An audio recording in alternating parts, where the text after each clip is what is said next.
Back at FedEx Field, and a splendid day for football as we send it down to our sideline reporter, Chris Button.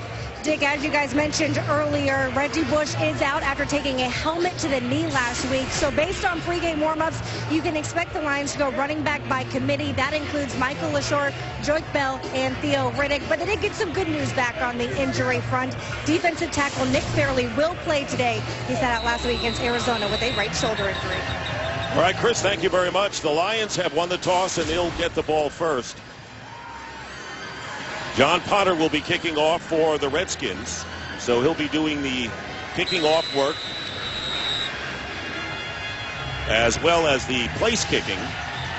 And Michael Spurlock will be back deep for the Lions, the former Tampa Bay Buccaneer and a teammate of my partner. And this kick will sail out of the end zone and land in the second row. No souvenirs here, though. And Lions will come out with Matthew Stafford at quarterback. And Rondé, he's been virtually mistake-free thus far. He has been. He's only thrown one interception, and that was on a tipped ball. He hasn't taken a lot of sacks. This offense is always explosive. He's thrown for, Scott Linehan told us that it is a pass-first offense, and Matthew Stafford loves the way that this offense is working so far this year. Calvin Johnson and Nate Burleson both split out to the right. And an empty backfield on first down. Pass first, will get it off. And a quick sack that time by London Fletcher, the old man from the sea, coming in to make the sack, and a loss of 7 on the first play. First play of the game, you see London Fletcher right here in the middle. Just a real delayed blitz. Matt Stafford was trying to go with the 3-step. Didn't have enough time. Great play by the old man. You said 1 sack, and now it's 2 for Matthew Stafford. Second down and 17, and a handoff to Joique Bell. And Bell carries it out past the 20-yard line, and he is one of our impact players when the Lions are on offense. He is today with Reggie Bush out. Expect him to get the majority of the carries. Obviously, you got to mention Calvin Johnson. He might be the most intimidating receiver that I've ever played against. Kerrigan's one of the bright spots for this Washington Redskins defense. He has 3 sacks. And D'Angelo Hall, who will look to be matched up against Calvin Johnson most of the day. That young secondary has struggled. He needs to have a big day. Third down and 8. Bell, by the way, has averaged 4 yards a carry. Third and 8. Getting protection this time. Drilling the pass, and it's caught to Calvin Johnson. And he gets it out to the 45-yard line in a first down. Had all day to throw and gets 23 yards. Calvin Johnson here working on D'Angelo Hall. Just reroutes from cover 2. He expects help. Doesn't get a lot of depth by that linebacker Riley there. He throws it right over his head for the first down.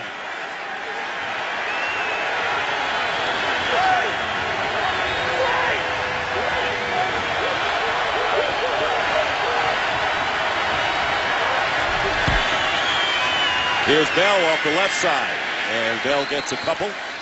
It'll be second down and 8. So, Rondé, what are the 3 burning questions coming into this one? Well, if you watch the Redskins' first 2 weeks of the season, the first one is, will they survive this first half? They need to get off to a fast start, or more importantly, avoid a slow one. Is RG3 going to break loose today? He's talked about being more of a runner. We'll see if that happens. And with Megatron, can anybody stop him? Probably not. Although one way to stop him would be to put the pass rush on like Ryan Kerrigan did right there. You mentioned Kerrigan with the 3 sacks. So already the impact player, we got Calvin Johnson catching a pass and Ryan Kerrigan with a good pass rush. This hasn't been the problem with the Washington Redskins. It's been in the secondary, been on the back end, not being able to get guys on the ground. See Kerrigan there with the quick pressure, making Stafford bad pass to the flat. Now Theo Riddick. Theo Riddick, a rookie from Notre Dame who should be effective in the passing game, has come in on third down and 8.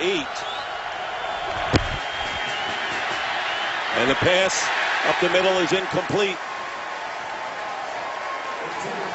And the pass broken up by Brandon Merriweather, who, by the way, starting today. He was a question mark earlier in the week. Made his debut against the Packers last week. So it's fourth down. The Redskins stop after one 23-yard pass play. And now Sam Martin will be kicking. It's a big early stop for this Washington Redskins defense. They needed that quick turn of possession. Chris Thompson is back, and this one will go out of the end zone. It'll be a touchback. So, Robert Griffin III, what will he show today? So much has been talked about. Maybe the most talked about player we've had since the season started. Today's game on Fox is sponsored by Southwest Airlines. Find our fares online only at southwest.com. Redskins' first possession will start from the 20. Robert Griffin III, the quarterback. Rasheem Mathis starting at cornerback in place of Darius Slay for Detroit. Play action and an end around to Pierre Garçon. And Garçon's going to get a first down, crossing the 30-yard line. Mathis making the tackle. So Robert Griffin III, knee brace. Is this preseason for him? Is he rusty with the ankle? What's the story here? A little bit of all that, Dick. You know, he didn't get a chance to play in the preseason by design. Comes out with a slow start, so all the questions are, is he back? Well, you're talking to him, he seems like he's back. He's willing to do everything that Kyle Shanahan and this offense requires. Expect a little bit more out of him today than we've seen the first 2 weeks. First down, and here's the pitch to Alfred Morris, and Morris nearly picking up a first down, very close. A good block by Darrell Young, the fullback. Talk about impact players when the Redskins have the ball. Well, Morris is right there at center stage. You've got to talk about Alfred Morris. The offense runs through him. They control the tempo when they're running the ball well. Pierre Garçon, saw him that first catch. He's going to get a lot of touches today. On defense, DeAndre Levy had a great start to the season. He's got 2 interceptions, 1 for a touchdown, and obviously Ndamukong Suh, the most dominating player on the front four of this defensive line. Second down and 1. And the pass, Garçon makes the catch and will lose yardage. He was not going to get the first down as he was hit behind the first down marker and then lost 3 yards. Louis Delmas, the free safety, making the tackle. So the third down story is loomed large because the Redskins next to last in the league at third downs on offense and going against the #1 third down team defensively. You know, this looks obviously to work in the Lions' favor.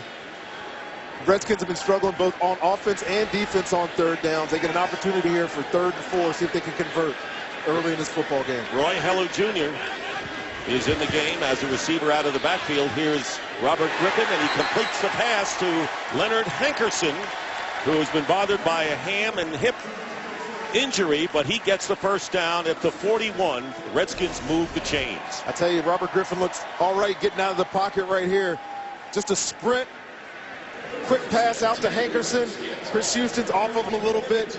Accurate throw. You know, one of the things that you hear about Robert Griffin III, that you've been hearing about Robert Griffin III, because they've been such a slow start and been down in games, just how accurate he has been in the passing game these first 2 weeks. You saw a little bit of it right there. First down, and Morris is back in, but here is RG3 trying to run it, and he does. Well, to me, Randy, there's no question that he's ready to take off in this one. Yeah, I think he's willing to do it. I mean, again, coming off that ACL late in last year, you could tell he's not the same. This is, you get the pistol formation, he's going to run the read option, pulls it, gets to the edge, good block. Getting out of bounds. That's one thing that we're going to see a lot more of Robert Griffin III. When he does pull it, expect him not to take those hits. He's run the read option 9 times. He's run only twice coming into this game. And here is a fake and a pass, and it's incomplete, intended for Logan Paulson, who is starting in tight end for the injured Fred Davis. So it's 3rd and 3. Let's take a look at RG3 comparing the first 2 games of last year and this season. Well, obviously, he exploded onto the scene last year. Not seen a dual threat like him in a long time, maybe Michael Vick, but obviously that injury is slowing him down so far this year. Not willing to take as many chances outside of the pocket, so that's why those numbers are so skewed from last season. Santana Moss in at wide receiver, Aldrick Robinson at tight end. Hello remains in the backfield. 3rd down and 3, and Griffin's pass and incomplete, and they're trying to get it to Aldrick Robinson. So the Lions, after a couple of first downs, stop the Redskins, and Washington will punt for the first time. Really nice play there by Chris Houston on the slant. Robert Griffin bought himself some time backing away off that pass rush and delivered the ball, but really good play by the corner. That is Michael Spurlock, who is back deep. Sav Rocca will be kicking. Fair catch right around the 10-yard line. So each team has had the ball once. They've gotten the first down. They have not gotten into the other team's territory. The nation's capital, that's where this game is. Today's game is sponsored by Bud Light, official beer sponsor of the NFL.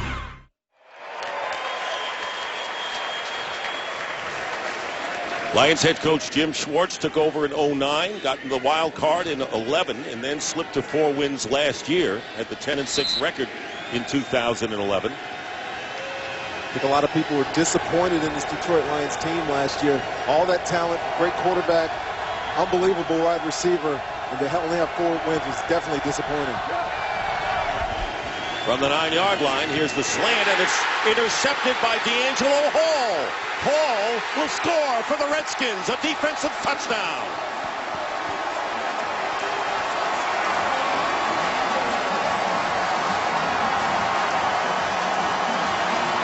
So Stafford got sacked on the first play, and he throws his second pick of the season on the second possession, a 17-yard touchdown run after the pick by Hall. D'Angelo Hall playing man-to-man here, gets his hands on, which a lot of people don't do. Stafford's going there all the way.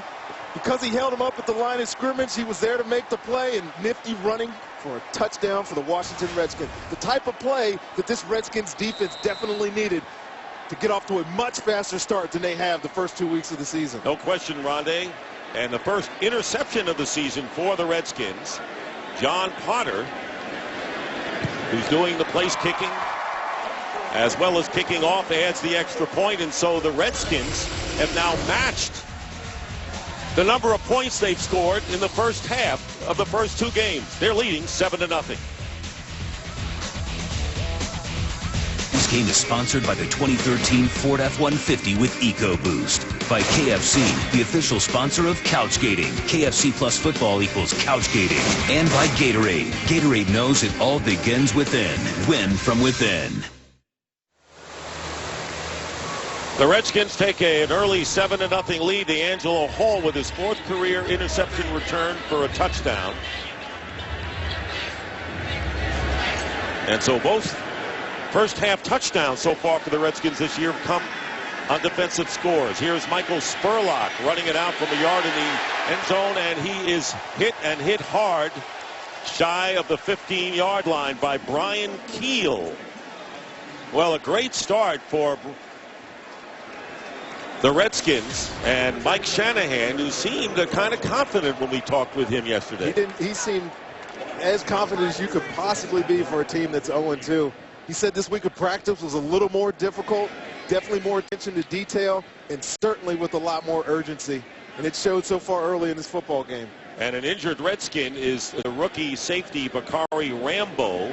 He is shaken up and will take a break. Return in a moment. Josh Wilson replaces the injured Bakari Rambo. That's interesting. Josh Wilson is a corner normally. So they put the rookie David Amerson in the corner and move Josh Wilson back to safety. Starting from the 15, here is Joyce Bell, and the Redskins are there to stop him. Josh Wilson making the tackle. David Amerson really started at corner, another rookie. Talk about the key inactives, and we know about Reggie Bush, who may be the key of all the inactives. But Jason Fox, the right tackle, is out for the Lions. Kai Forbath, their place kicker, and the tight end Fred Davis, who suffered a tweaked ankle toward the end of the week. Yeah, Kai Forbath might be one of the biggest ones today, especially the wind swirling down here in this stadium. Place kicking could become a big issue as this game goes on. 2nd down and 10. 5 receivers, and this one incomplete, intended for Burleson. You said it was a lot windier down there than the reported 9 miles an hour that we get. Yeah, as you stand on the field, you see the flags not moving that much. But when you're on the field, I was down there earlier with Matt Stafford. He's talking about how windy it was down here. Not sure if that ball was affected because of the wind, but it's certainly swirling in this stadium. 3rd down and 10. So the Lions started from the 20, then the 9, and this drive started from the 15. Calvin Johnson's in the slot right here. You see Josh Wilson come down and cover him up. This defense likes to move around, likes to do a lot of exotic things. Let's see what they got in store here. Here's the pressure, and they get it off to Joyce Bell up the middle, and he has running room. And a penalty flag is down, back inside the 10-yard line. And let's see what the call will be, as Bell was wide open. Here's Ed Hockley. Personal foul, roughing the passer. Defense, number 56. At 15 yards is added to the end of the run. First down. So Perry Riley Jr. called for roughing the passer. They'll tack on the yardage after the 37-yard gain. See the Detroit Lions here handle this blitz. They run scat protection, which means the running back avoids his block and gets out in the pass route.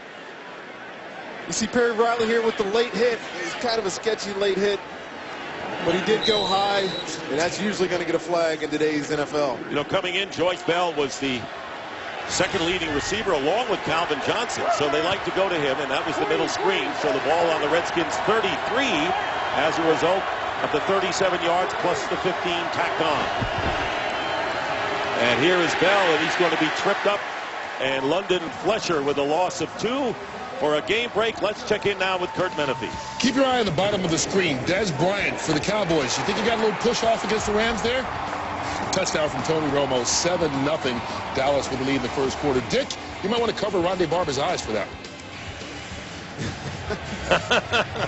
I have, Kurt. It's an offensive lead, Kurt. They don't care anymore. Oh, come on. Second down and 12. On the 35.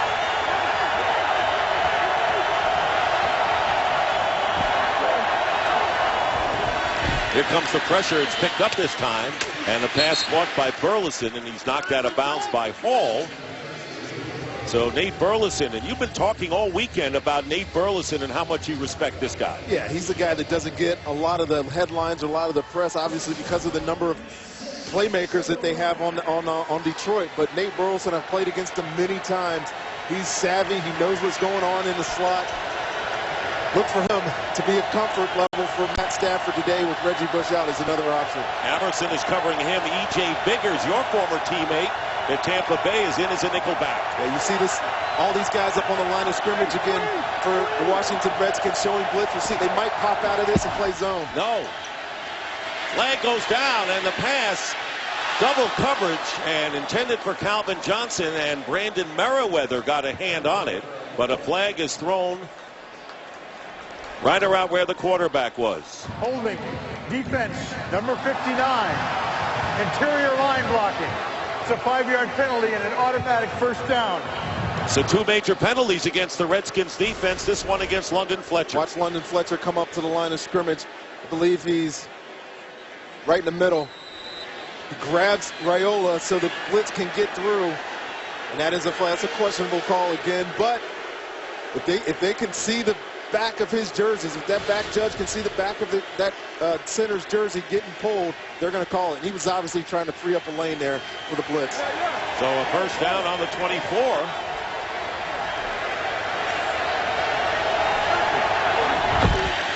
And the quick screen to Burleson. And Burleson can't get away from Amerson. Only 20 years old is David Amerson, the second-round pick out of NC State. It's good to see him get somebody on the ground, because last week, if you watched that Green Bay game, he missed probably 5 or 6 tackles. I know he's young. I know he's a rookie in this league. But when you're playing on the big stage and you have to play, you got to grow up quick.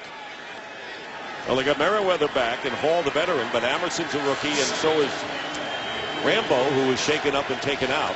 Now a second down and 9 as the sun reemerges. See Detroit getting Calvin Johnson in the slot a bunch. He's up here, which was not allowing D'Angelo Hall to cover him. And there's the pass, and it's caught by Bell. Second reception for Bell, and he's got another Lions first down inside the 15. So Joyce Bell with pressure from Cofield. Matthew Stafford got away. And there is Joyce Bell making his first career start this afternoon out of Western Michigan. Or Wayne State, I should say. And shaken up is Brian Arakpo. Well, he is a fixture in that middle of that defensive situation for the Redskins. Missed all but 2 games last year, and he'll be replaced by Darryl Tapp. But Brian Orakpo had a man coming back with a mission. Fortunately, he's hurt right now. On the left, Darryl Tapp, who played with the Eagles last year, replacing Brian Orakpo. Let's get a quick replay here, Dick. You see that as Orakpo comes in, Merriweather and him collide helmets. And to us, it looks like he may have some concussion symptoms. He went to the sideline, said he's all right. The independent neurologist down there doing some tests on him just a second ago. Joyce Bell, and Bell getting the touchdown for the Lions. Well, right now they don't miss Reggie Bush, as Joyce Bell with 2 receptions and one a big one for 37 yards, goes 12 yards for the touchdown to bring the Lions back in this game. Check out this replay. One thing you'll notice, and this is what's been plaguing the Redskins all year. Missed tackles. 3 or 4 guys bounce off Joyce Bell. His extra effort gets him in for a touchdown. And David Akers looking to tie the game with a little more than 5 minutes remaining in the first quarter. And he does, and we're tied at 7-7. So in his first NFL start, Joyce Bell getting his 3rd rushing touchdown of the year, capping an 8-play, 85-yard scoring drive. Well, the NFL and all 32 teams are celebrating Hispanic Heritage Month. Visit NFL.com/Hispanic Heritage to hear personal stories of Hispanic players in the NFL. Today, the NFL and the Hispanic Heritage Foundation honored Gabriel Albornoz, director of the Montgomery County, Maryland Recreation Department, with the NFL Hispanic Heritage Leadership Award. So an impressive scoring drive for the Lions. And Sam Martin getting set to kick off to Chris Thompson. There's a scoring drive, and 2 defensive penalties on the Redskins helped the Lions along the way. Yeah, one of those on 3rd down definitely didn't help that Redskins defense.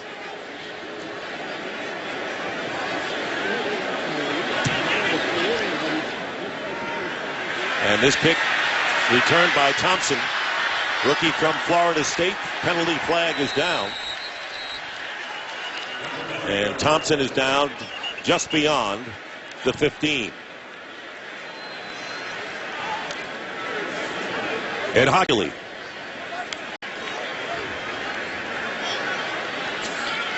He's an attorney, but I can't believe he's pleading his case.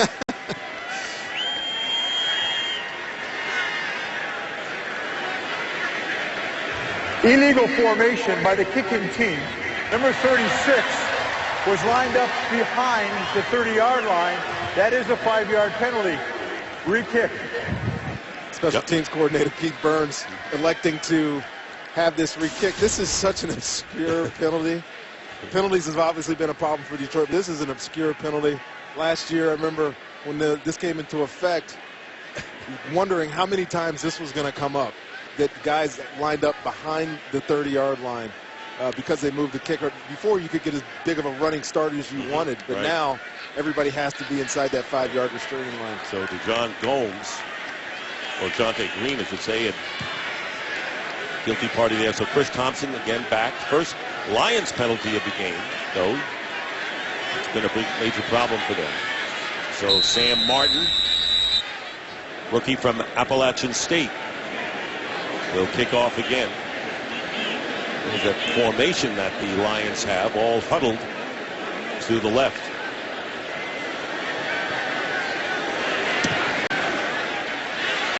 Looks like a carbon copy.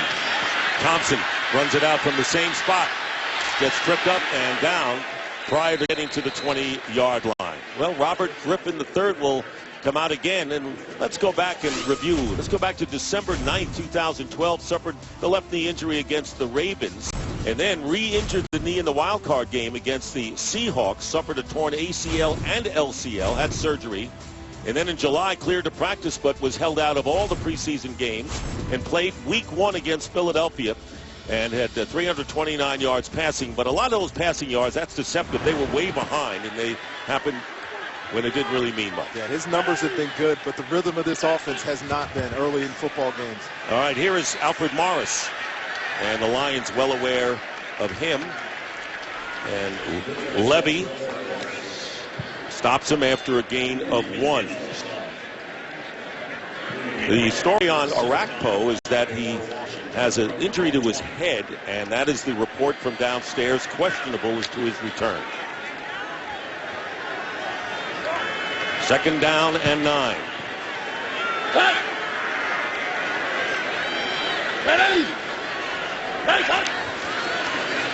Play action, pressure, and gets rid of it, and they'll rule it an incompleted pass intended. That was onside, and it's time for a game break. Let's check in with Kurt Menefee. Carolina Panthers go for it on 4th and inches. Mike Tolbert takes it in from 2 yards out. 7-0 Panthers up on the Giants nearing the end of that first quarter. Dick and Rondé.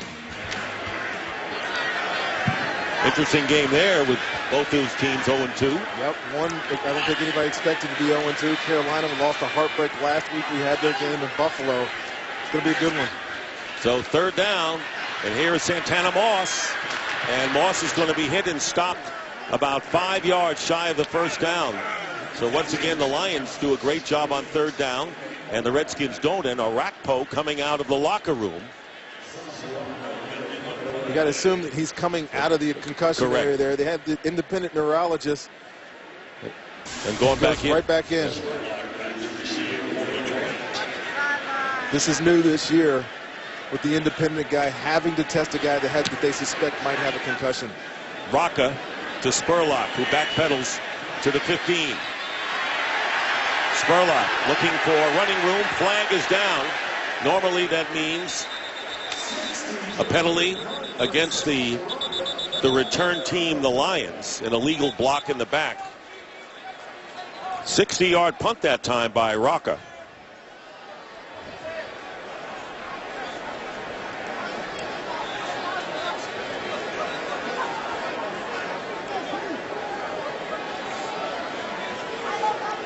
You know, he's been struggling a little bit punting.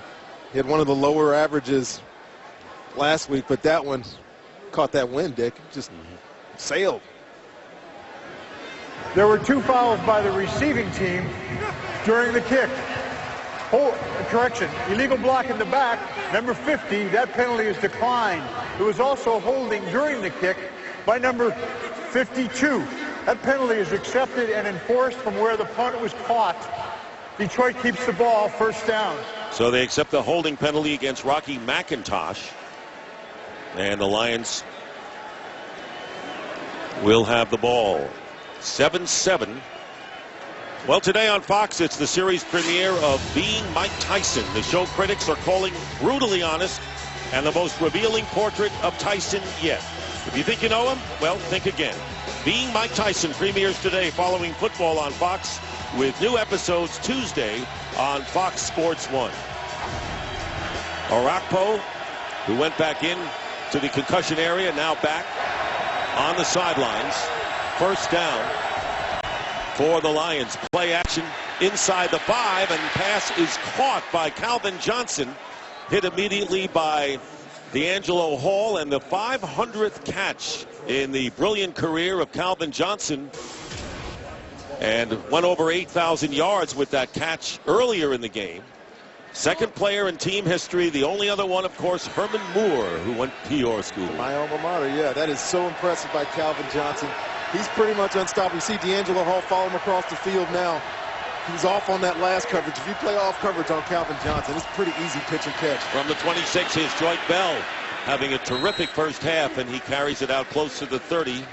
Fletcher makes the tackle. So let's take a look at the fewest games for wide receivers getting to 8,000 career yards. And look at those names: Allworth, Bambi, Randy Moss, Jerry Rice, Torrey Holt, and now Calvin Johnson in his 95th game, tying Holt. Fewest games to 8,000 receiving yards. I'll tell you, that is some select company there. He's the kind of guy, kind of receiver, really kind of person, too, that deserves to be in that group of guys right there. 2nd and 6. for the Lions. And the quick slant to Burleson. Incomplete. And that will bring up third down. Amerson defending on the play, and Brian Arakpo back in the game. Good news for the Redskins, who need him at the linebacking spot. Tim Haslett has been dialing up some blitzes today, Dick. That's at least the fourth or fifth one they've come after come after Detroit. And Matt Stafford has handled it well, got it out of his hands quick, except for the first sack by London Fletcher. There's the receivers, two on the right, two on the left, stacked behind each other. 3rd and 6. Pressure from the outside, and the pass is caught in stride by Calvin Johnson. And Stafford, for the most part, looking very sharp, gets the ball to midfield. A pickup of 20 yards and another first down for the Lions. Calvin Johnson up here in the slot. You see this as this play unfolds. One guy stops short. D'Angelo Hall's caught up at the line of scrimmage, can't get back in coverage. Good delivery by Matt Stafford. First down for the Detroit Lions. Calvin Johnson looks to be a little bit unstoppable right now. These guys, they're playing real soft on him. Just taking advantage of it. And there's wide open is Ryan Broyles. And Ryan Broyles, who is inactive in the first 2 games, and he's come back from ACL surgery, picks up 17 yards, and he is a receiver to watch. Gets 17 here. I don't know if there's confusion in this secondary. There's a lot of movement on this Washington Redskins defense. Nobody's covering Broyles there. Josh Wilson comes down late, obviously in bad position. He just picked up and threw it. Not even a contested throw there for Matt Stafford. All 22 of his catches. Last year when Burleson was out. First down. Lions marching in a tie game. Under a minute to go in the first quarter. And here is Stafford, and he's got an open receiver. Burleson inside the 20. And the Lions, it looks like a 7-on-7 drill right now for Detroit, getting 15 yards here. And what does Jim Haslett do about this? They're struggling again in this secondary. You saw right before that play, Amerson and D'Angelo Hall at the top of the screen looking confused. And as the ball was snapped, nobody was covering Nate Burleson. Tell you what, this Washington Redskins secondary is going to have to get together. I know they're young. I know they have some guys that haven't had a lot of experience playing at different positions. Josh Wilson playing safeties, normally corner. They're going to have to figure it out here. It's going to be march up and down the field for the Detroit Lions. And a first down at the 19. And here is Bell. Joy Bell breaks a tackle and gets a first down. And dragging Redskin defenders close to the 5-yard line, and he's on the 5, a gain of 13, and that will do it for the first quarter. That is the end of the first here in Washington with the score 7-7, but the Lions threaten. Fox NFL Sunday will return after these messages and a word from your local Fox station.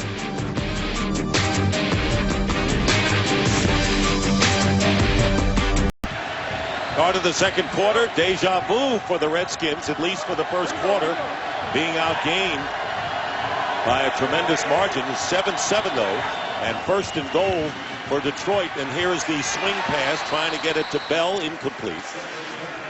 Yeah, more of the same for these Washington Redskins. Not getting a lot done on offense, can't stop anybody on defense. This has been the story of this team for the first 2 weeks of the season, and it looks to be the same. Early in the Philadelphia game, D'Angelo Hall scored a touchdown too, and made that game interesting at the beginning, and then they kind of fell into the same pattern that they got now, not being able to tackle, not being able to get off on third down. Theo Riddick, number 41, good in the passing game, and one of the 3 who are playing in place of the injured Reggie Bush, bobbling the snap, and the ball is batted down, and the Lions are lucky there. Ryan Kerrigan got a hand on it after bobbling the snap. Good pressure by Arakpo for the second straight play. You see Matt Stafford looking at Dominic Riola saying, "What are you doing right now? Hit me in the chest with this ball." Lucky that something worse didn't come out of that situation. So very fortunate were the Lions on this play. And Kerrigan got a hand on it. So now it'll be 3rd and goal. Lions are 3 of 4 on third down so far. Calvin Johnson down here at the bottom of your screen. D'Angelo Hall lined up across from empty backfield. 5 receivers out in this route. And there's the pressure, and there's the pass, and it is caught for the touchdown by Joseph Fourier. So Joseph Fourier, an undrafted rookie from UCLA, and the nephew of Christian Fourier, who's been a long-time tight end in the NFL, with the touchdown catch to give the Lions the lead, connecting on third down. Matt Stafford showing great confidence in his throwing arm right there. You see Fourier coming off the blitz, backing away from the pressure. Arakpo couldn't see the ball thrown, and Fourier goes up over top of him, makes a great touchdown catch. 5 yards, and his second touchdown catch of this young season. David Akers with the extra point, and the Lions have taken a 14-7 lead over the Redskins. Remember, they've lost 21 straight in Washington.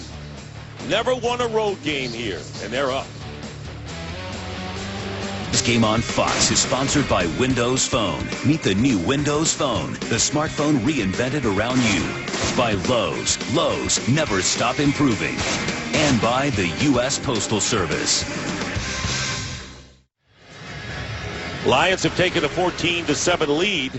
There's a scoring drive. The last scoring drive was 85 yards, so the Lions have gained over 9 yards per play on both drives. That speaks volumes, Rondé. Yeah, speaks to the Washington Redskins not being able to get guys on the ground. You see the tackling is poor again today for the Redskins, but they're executing really well for the Lions on offense. Matt Stafford is very comfortable dropping back as many times as they need him to. He's finding open guys. A lot of guys are uncovered. These guys are hitting their rhythm right now. 10 for 17 for Stafford for 153 yards, and a lot of serious talk over on the Redskins defensive bench. So Sam Martin will be kicking to Chris Thompson early here in the second quarter.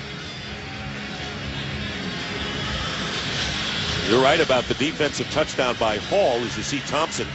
And you also mentioned that Hall had a fumble recovery for 75 yards against the Eagles. The only other score for the Redskins in the first half this year. It's hard to believe that. Such a dynamic offense, and there are only 2 touchdowns are on defense. Because of the wind, they have to hold for Martin. And this one will go out of the end zone. And the Redskins will get it from the 20. Let's go back to this touchdown real quick. You see Fourier right here. Arakpo was showing on the end of the line of scrimmage, but has him in man-to-man coverage. The Redskins are living and dying by this blitz right now, but one of the things that happens is you end up in man coverage. You see Merriweather there in the middle of the field doesn't help out on the pass. London Fletcher was screaming through on Matthew Stafford, but wasn't able to get there. He was able to back away, make a high throw for you, went up over him and got the catch for the touchdown. Receivers to the left, and on the read option, the pass caught, and it'll be a first down to Jordan Reed as he crosses the 30-yard line.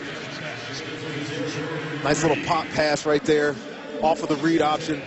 Big play in the league now. You see the Redskins points by half here. They've allowed 50, only scored 7. These numbers are, look at these numbers over here, these yards allowed over here. That's as telling as anything. That's the first 2 games. Of course, they got a defensive touchdown there, so a first down on the read option. And here is Morris with the carry. And the Lions trying to rip the ball out. They can't do it. And a pickup of 4. Game break time. Here's Kurt. Browns and Vikings both looking for that first win of the year. Minnesota's Christian Ponder. How about that on the draw play? The quarterback takes it in. 6 yards for the score, all even at 14 right now. Nick and Rondé. How about Trent Richardson's deal, huh? Oh, my God. I saw that trade. I could not believe that happened. First round draft pick, 3rd pick in the draft last year. Cleveland, wow. Second down and 6, and here is the pitch to Morris, trying to cut upfield, but the Lions are there. So Redskins are about 4 yards shy of the first down. Willie Young, the defensive end, making the tackle. I think it's real important, Dick, for these Skins to convert on this 3rd down. Talked a lot about before this game about how they haven't been able to keep these drives going. Detroit Lions is about as good as anybody in the league right now getting off on 3rd down. They need to match that score by these Detroit Lions controlled possession of this game. Saw Kyle Shanahan, the offensive coordinator, and there is the pass caught, first down, and Pierre Garçon. So they're not going deep, but they're moving the chains, and a first down to the 44. See Kyle Shanahan there. having to use Robert Griffin III more as a passer this year than as a runner. We know that he can do it. His arm strength has been on display this year. The numbers speak for themselves. He's able to do it, but it is not the offense that Kyle Shanahan wants to use with this guy. But being down as much as they've had to use it. Griffin 1 carry, 7 yards, 5 for 8 passing for only 26. Pitches to Morris, but the Lions slow him down. That's good running by Alfred Morris, the 173rd pick in the draft from FAU a couple of years ago. That's Florida Atlantic University. One thing that I love about Alfred is his patience running. You see this zone, tall stretch play, whatever you want to call it. Finds and waits for his hole to open up, gets vertical, bounces off a tackle, and stumbles for 5 more years. Look at 5 more yards. Look at those names that Alfred Morris is linked with. Most rushing yards in the first 18 games. And here is Griffin. And the pass, a wrestling match, but the Redskins will win out. Garcon beats out Chris Houston for the ball, and another first down for the Redskins. Good hustle there by Pierre Garcon. Pierre Garcon was one of our players to watch, and this is why, because he's going to get so many touches. Robert Griffin III trusts him to catch these balls. This is a strong throw, but a stronger catch by him. It's contested by Chris Houston. Pulls it in for the completion. Gets the first down. Redskins leading the league in drops, and that was a good catch. They had 10 coming into this game. And here's the read option. And here is Griffin. He's looking for someone, and he's got someone. Caught by Logan Paulson, the tight end, and he'll end up, let's see, another first down for Washington. Just made it. That's getting this crowd excited. See, Robert Griffin had all day long to throw this ball. You see Lions back here playing a 3D coverage. Everybody's covered up in the back. Paulson's open here on the sideline. Robert Griffin III sometimes finds his tight end in the flat. Keeps the chains moving here for the Skins. 13 yards. First down. And the pass out in the flat to Hankerson for a minimal gain there. And this offense is definitely starting to get some rhythm on this drive.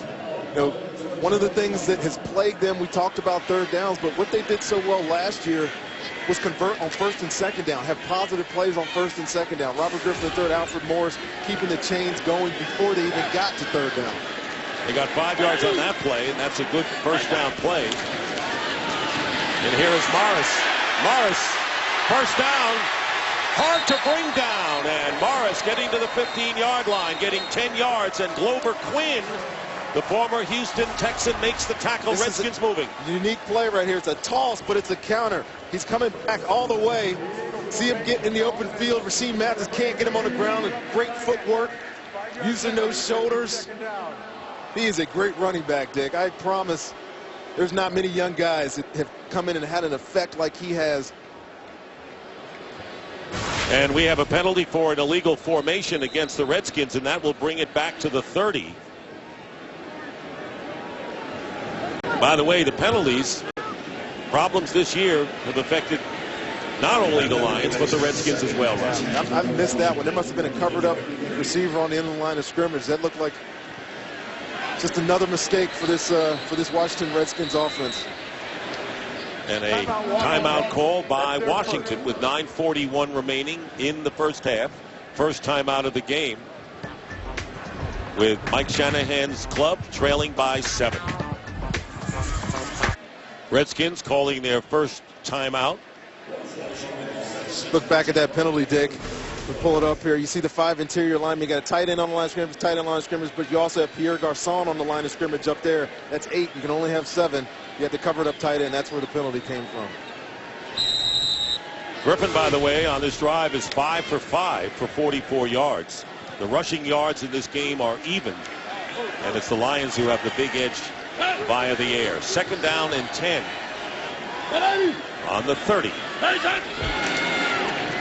Play action, and Griffin completes it to Jordan Reed.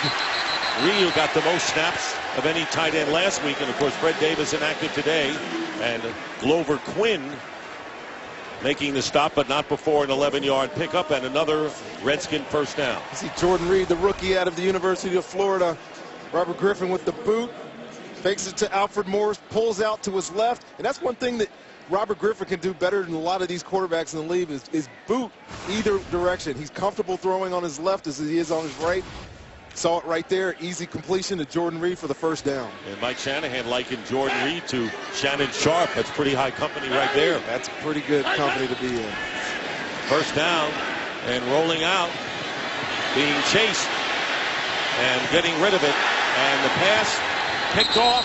Chris Houston has it, and the Lions on the interception gets the ball back. But it was Willie Young who kept pushing Robert Griffin III back, and then he threw, and the ball was picked off, and the Lions on a turnover get it back, ending the Redskins drive. Robert is in the Redskins sideline are calling for a flag. Horse collar tackle here, but he let him go. But that was an ill-advised throw, if you ask me, by Robert Griffin III here. The play is dead. There's nobody open. Just get this thing out of bounds. Get rid of it. He flings it. Chris Houston covering Pierre Garçon. Easy interception. The turnover, on what was looking like a good scoring drive for the Washington Redskins. I'm not sure about that horse collar because you got to get it on top of that jersey. It was high on the jersey. Yeah, he missed it. He didn't grab inside the shoulder pad. That was a good no call. So the Lions get it back on the 17. Joyce Bell. And Joyce Bell, who has averaged over 5 yards per carry, is stopped by Perry Riley Jr. for a gain of 1. Jim Haslett said Perry Riley's playing good. Saw it right there, scraping, getting up. Look at the turnover situation here.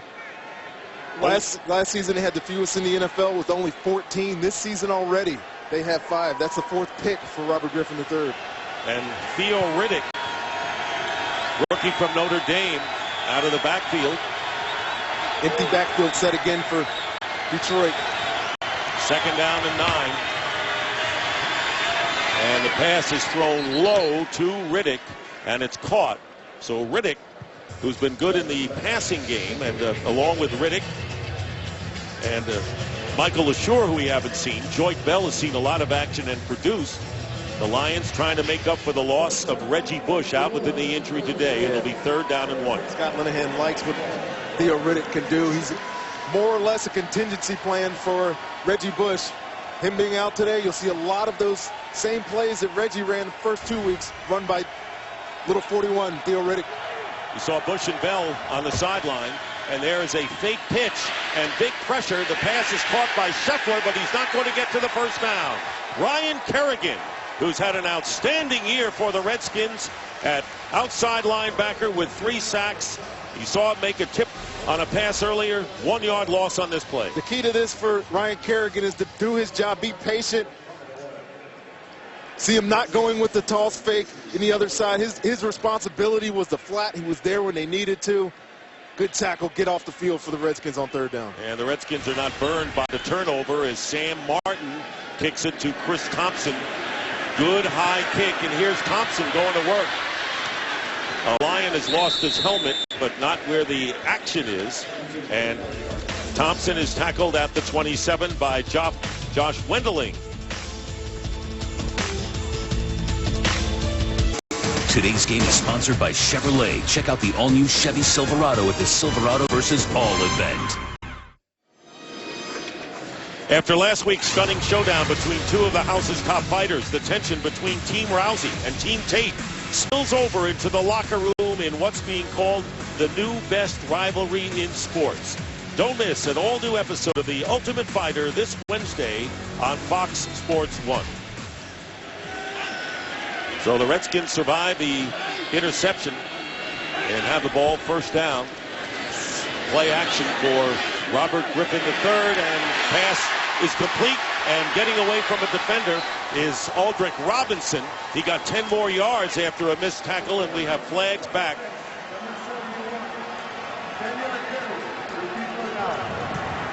So the penalty against the Redskins, it'll be a hold against left tackle Trent Williams, will nullify the 32-yard gain. Let's take a look at the first 3 drives for the Redskins. They punted twice and then an interception. Remember, with 6:43 and running to go in this first half, they have yet to score an offensive touchdown this season. And that has been the problem for them, Dick. They had a good drive going there on this last possession. Robert Griffin III with the pick. They're going to have to pick it up here. Keep pace with these Detroit Lions. Robinson is split wide to the right. Looking left and throwing underneath and dropped by Jordan Reed. Well, this crowd here, and they've got, as everyone knows, loyal fans and vociferous fans here in the nation's capital, really puzzled by what they've seen from the Redskins. And Nick Fairley, who was questionable this week with a shoulder injury, was limited in practice, comes out of the game. Second down and 20. Morris, the running back, to the top of your picture. Second and 20. Here comes the pressure, and it's caught. And Jordan Reed, after the drop, come right back with it, and he'll be about 9 yards shy of the first down as Glover Quinn makes the stop.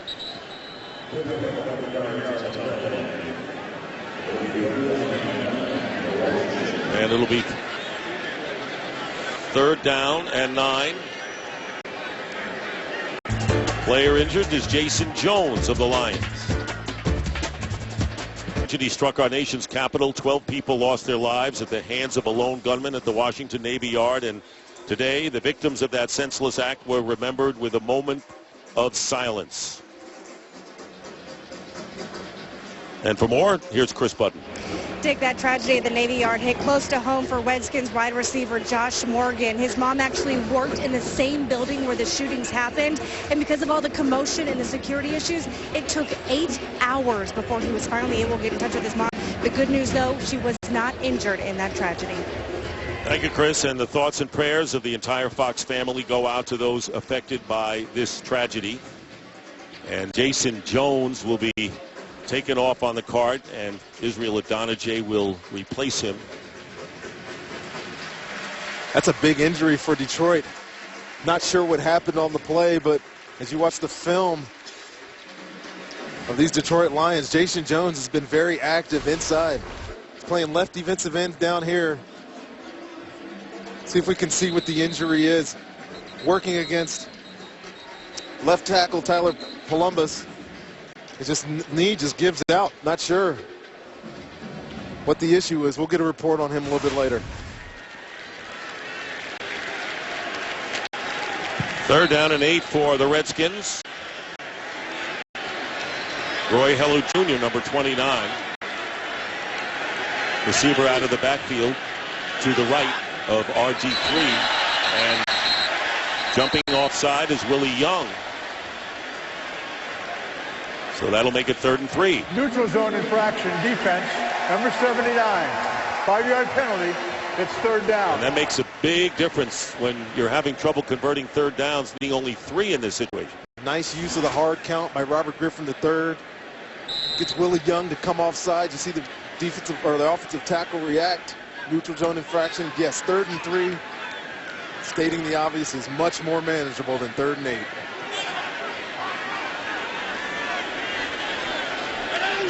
In motion is Hankerson, and here's Griffin's pass, first down, and Joshua Morgan, who Chris was just talking about, makes his first catch of the game and gets to the 47-yard line, getting 12 and a first down for the Redskins. Really good quick throw there by Robert Griffin III, Joshua Morgan. Both guys seeing the same thing on that pressure by Detroit and converting on the 3rd down. And so Alfred Morris coming back in the game. Morris, by the way, gained 21 yards on 5 carries. This will be play action. Robert Griffin III, and incomplete, well short of Garcon. A lot of play action passes being used by Kyle Shanahan in this offense right now. Not much zone read. We saw it early. Robert Griffin III got a run, I think, just to prove that he could do it. But it's been a lot of drop back, a lot of play action pass so far for this Washington Redskins offense. How do you assess him thus far? Well, we're seeing a lot of his arm strength, seeing the things that I think the Detroit Lions were worried about not only his feet, he's a dual threat guy. He's able to throw the ball with some effectiveness today. Morris gets into Lions territory, but is tackled by Tulloch and Quinn after picking up 5. There's the longtime defensive guru, Gunther Cunningham, who's been all over the league in the sunglasses looking down. We're calling the defensive signals for the Lions. I'm sure they didn't know what to prepare for this week with Robert Griffin III. With all the talk about him wanting to run more, the offense need to get more rhythm, et cetera, puts a lot of stuff that you got to get ready for this Lions defense. Nick Fairley is back in the lineup on the defensive line for Detroit on 3rd and 5. Griffin has the receiver, and it's Santana Moss. Remains in bounds, but can't spin away again. And Chris Houston was right there, but not before Moss. Long in the tooth, when you covered him, gets 18. He can still do it. Santana Moss working out of the slot, going in motion here. Nobody out here in the flat. It's obviously a breakdown on the Lions secondary. Somebody has to take him to the flat. Robert Griffin III with the right decision, sure catch. Santana Moss moving the chains for these Washington Redskins. First down on the 30-yard line. Hand off to Morris. Morris off the right side, inside the 10, the 5. You get that. Touchdown, Redskins.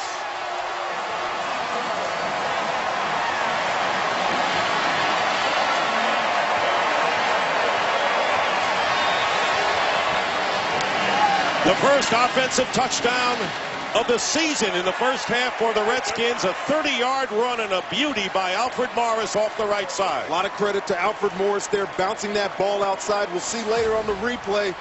Joshua Morgan with the key block. Sprung him to the outside. No one there to take him. Alfred Morris, the touchdown for the first offensive touchdown for the Redskins in the first half this year. Potter will try to tie the game here with 3:29 remaining in the first half. And he does. So Morris, who came into the game despite not a great running attack by the Redskins because of the scores, averaging 6.1 yards per carry, now averaging 8. See Joshua Morgan, he motioned down into the position, gets the insert block on the safety. Chris Houston takes a bad angle. Alfred Morris bouncing it outside. Nice run. Nice execution by this Washington Redskins offense. Second touchdown of the year for Morris. So he has 56 yards on 7 attempts for an average of 8 yards a clip. And the Redskins tie it up with a 7-play, 72-yard drive.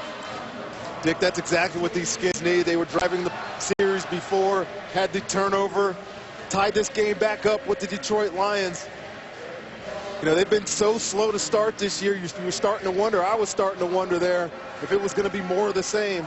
But Robert Griffin III with his arm, Alfred Morris with his legs, you got this Washington Redskins team right back where they need to be. And Ronnie, you wonder whether this may jumpstart this team with a drive and a play like that. Yeah, I talked a lot about them controlling the tempo, and they've been doing it so far in this second quarter.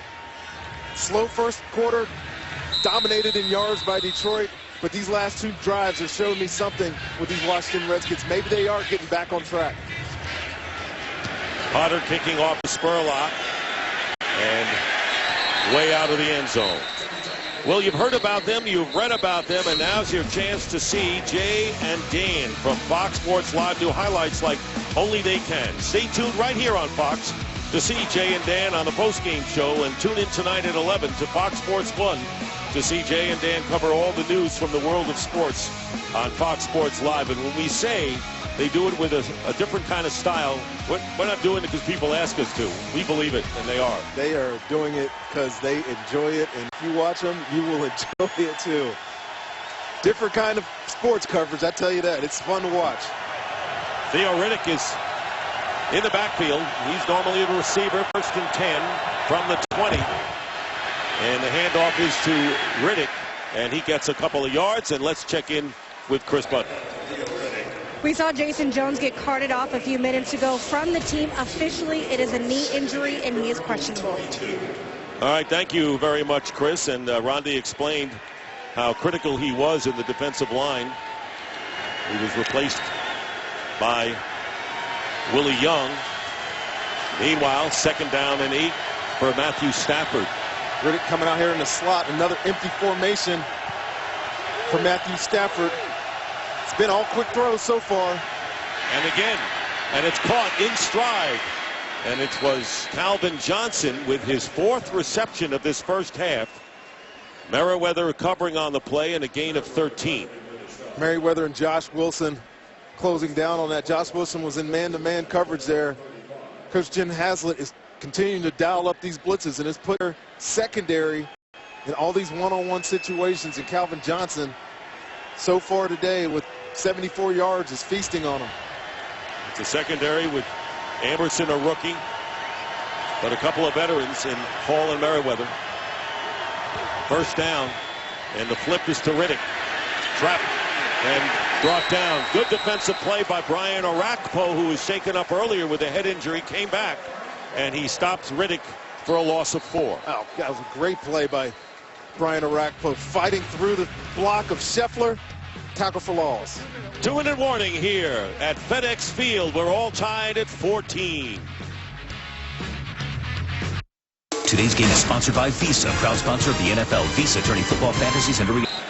2 minutes to play in the first half. 2nd down and 14 for the Lions. Joyke Bell back in the backfield. Yeah, look at him. He's outside the tackle box there. Might be releasing. Stays in the block. Stafford. Pass caught. Great catch made by Nate Burleson. And Nate Burleson fighting downfield, stiff-arming Brandon Merriweather to get a few extra yards. And that was a terrific catch by Burleson for 41. Matthew Stafford finding his guy, Nate Burleson. David Amerson tries to come underneath and make the interception, misses altogether. Huge play in the 2-minute. That kind of chunk yardage in 2 minutes kills defenses. David Amerson's got to secure the tackle there before he tries to make a play on that ball. That's been the biggest play of the game thus far, yardage-wise. Lions still have all 3 of their timeouts remaining. 1st down, and on the slant, the pass caught, and keeping his balance is Ryan Broyles, and gets the 1st down inside the 15. Time for a game break. Let's check in with Joel Klatt. We go down to New Orleans, where Drew Brees finds, well, an old faithful. Jimmy Graham, 16-yard touchdown catch from Brees. 14-7 over Arizona. Dick, back to you. All right, Joel, thank you very much. Meanwhile, the Lions threatening to break this 14-14 tie. Calvin Johnson in the slot up there, top of your screen. Coming and creating a bunch for that slot, sorry. 1st down. Stafford's pass, and D'Angelo Hall battling against Calvin Johnson and doing a good job preventing the big receiver from making the catch and getting the touchdown. D'Angelo Hall's fired up here. You see the late breaking out by Calvin Johnson. D'Angelo actually, both of them get their hands on it. Real nice pass break up by the veteran corner. Johnson again goes to the top, and there's Hall with him. 2nd down and 10. So you start to see that matchup start to fire up a little bit. D'Angelo's talking a little bit, Calvin in his face. Stafford's pass overthrown to Johnson, again the intended receiver, and Hall getting some help from Merriweather there, and it'll be 3rd and 10. D'Angelo Hall was really fired up about this matchup. Keep mentioning how inconsistent this secondary has been. You see him get up in his face, Calvin Johnson's face, get hands on, disrupt that release. Matthew Stafford has to throw it over his head, but attribute that to great coverage right there by D'Angelo Hall. And Joseph Fourier, who caught a touchdown pass earlier, is checked in for the Lions. The tight end, it'll be 3rd down and 10. Calvin Johnson in the slot right here. D'Angelo Hall is out here on Burleson. Here goes. That's where he's targeting. Stafford goes cross field and off the hands of Calvin Johnson. And that time it was Josh Wilson who was closest to him. Good pressure that time by Perry Riley Jr. as Stafford went across his body, incomplete. 4th down, and now Akers is on to try a field goal. See the Washington Redskins drop into zones, not man on this play. Josh Wilson covering over the top of Brian Orakpo. Matt Stafford was able to buy himself some time getting out of the pocket, try to find his big receiver, but he overthrows him. It's a good stop by the Washington Redskins defense after giving up that big play at the beginning of that 2-minute drive. 32-yard attempt by Akers, trying to give the Lions the lead.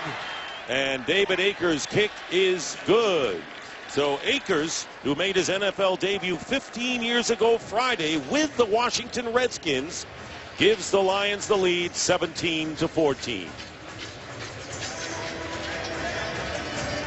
Well, halftime coming up, 44 seconds remaining in the half, and let's check in with Kurt Menefee for what's coming up on the Visa Halftime Report.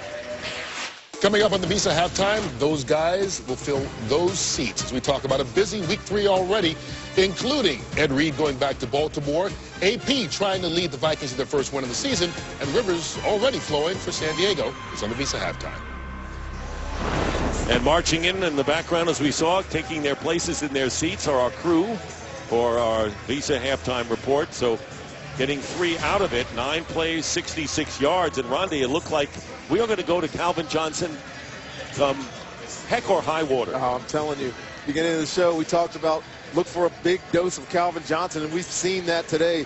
Matt Stafford, without Reggie Bush, knows that he has a huge playmaker in this guy. There's not many guys that can cover him, although I think D'Angelo Hall is doing a pretty good job today, getting in his face. He has the interception for a touchdown that opened the scoring of this football game. It's going to be a battle the rest of the day, though. I think Washington knows that they have to limit his touches, Calvin Johnson's touches, if they want a chance to win this football game. Well, D'Angelo Hall playing big, and of course he accounted for the first touchdown for the Redskins with an interception and a 17-yard return. Now the Lions kicking off with 44 seconds to play in the half. Chris Thompson in the end zone. He'll run it. Thompson gets to the 22-yard line. Talking about D'Angelo Hall, and of course he has accounted for 2 defensive touchdowns in the first half this year for the Redskins. But only players in NFL history with 4 fumble return touchdowns and 4 interception returns are D'Angelo Hall, and guess who? Yes. You play long enough, you get to fall in some good company. D'Angelo, with his fumble return in week 1 and that one, you join some select company. I'm select company, I think. I think you are in select company, my friend. Well, it's only because I'm standing next to you. No, please. Incomplete pass to Garcon, and a flag is down. You know, a lot of people say, oh, gee, I'm sorry I retired. Here's Ed Hockley. Pass interference, defense, number 23. The ball is placed at the spot of the foul. And it's a first down, Chris Houston. So you retired now. You've done, this is your 3rd game working with us. You work for Fox Sports 1. Do a great job there. What's your thoughts here about it? I'm having fun, even though Raheem Morris, who was my DB coach, my head coach in Tampa, because when I was down on the field earlier today, was begging me to come back. You can still play, man. We need you in our secondary right now. We can't tackle. Hey, Jim Schwartz said, can you give us 12 snaps? He asked yesterday. Pass caught short of the first down to Jordan Reed. Jordan Reed showing up in this game. Fred Davis out of the game. Jordan Reed has become, to me, he's become the go-to guy right now in the middle of the field for Robert Griffin III. That's his 2 timeouts left for Washington. They've got the first down up to the 41 with Santana Moss. And the clock stops. The timeout. 2nd for the Redskins. They have 1 left with 13 seconds. Want to remind you, coming up, the Visa Halftime Report with Kurt, Terry, Howie, Michael, and Jimmy. And they'll be along with scores and highlights. Carolina getting off to a good start, hanging in there against the Giants. Green Bay and Cincinnati in a tough battle. Many games, boy, we've had close games galore in the first few weeks, and that's a lot of comeback victories. It's been fun watching the NFL these first 2 weeks of the season. First down at the 41 for the Redskins. 1 timeout left. Robert Griffin III looking for a receiver. Ball knocked away, and he'll just cover up. And it was Ziggy Ansah. There are flags down, several of them. The number 1 pick from Brigham Young knocked the ball out of RG3's hands, and Ed Hockley will sort it out.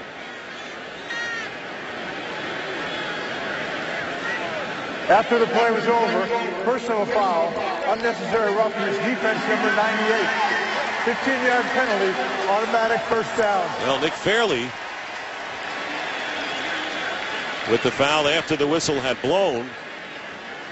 And so 2 seconds remain, and the Redskins will get some yardage back. Not much chance to. I know Robert Griffin's got a big arm, but I don't know if he's got enough chance to throw this to the end zone.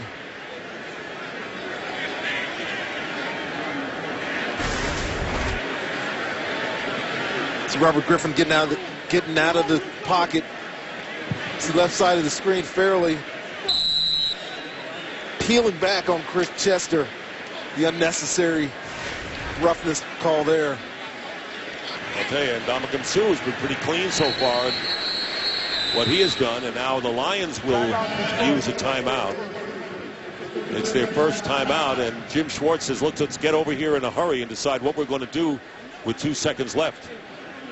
You know, a team gets labeled as dirty. You see plays like that, you know why. Ndamukong Suh had the chop down block that he got fined $100,000 for earlier in the year on a DeAndre Levy interception. Been many other incidents, and you see Nick Fairley with a cheap shot there. And sometimes I understand playing tough. I like hard-nosed guys. You got to be smart. Football field. Those type of penalties kill your team. It's not going to affect them here, likely. Still not a smart penalty. 4-man rush, and everyone else is back for the Lions.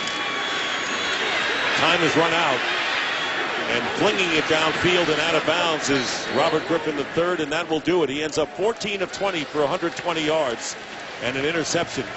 Stafford has a TD pass and an interception. Calvin Johnson 4 catches. Reed has 4 for the Redskins. Morris with a touchdown for the Washington Redskins.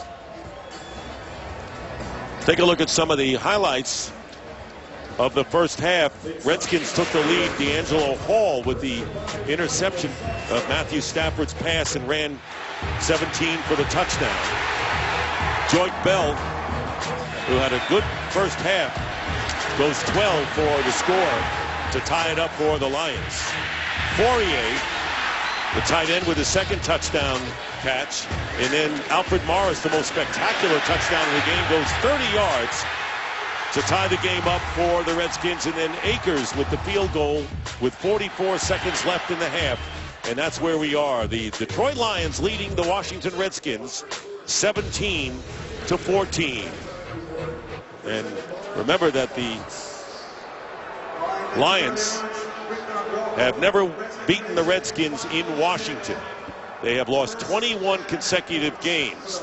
And, you know, most of these players, you know, don't even remember. Well, the last time they won was 1935, okay, in Boston. We were the Boston Redskins. These players don't know, but you know what? It stands as a big streak. There's no Sonny Jurgensen. There's no John Riggins. All those guys that beat these Detroit Lions all those years are long gone. It's definitely a different team. It's an interesting factoid, but it really means nothing. What do you make of this first half thus far? I tell you, it's close on the scoreboard, Dick, but if you look at the stats and you look at just the manner of this game that started off, Detroit is controlling the game right now. They had the one turnover by D'Angelo Hall, the interception for a touchdown, but other than that, they've done what they've wanted to. Washington continues to blitz. Detroit continues to burn them on the blitz. And I tell you, if this game continues to go as it is, Washington, I think, is going to be in trouble in the second half. Robert Griffin III started to run. We saw some running plays, and then all of a sudden it was just passing. Yeah, you know, this Washington Redskins offense is getting a little bit on track, but we're seeing a lot more Robert Griffin with his arm and not so much with his legs. All right, that's the story here. We're at halftime, and now we're going to bring you up to date with our Visa halftime report. Let's go to our studio now.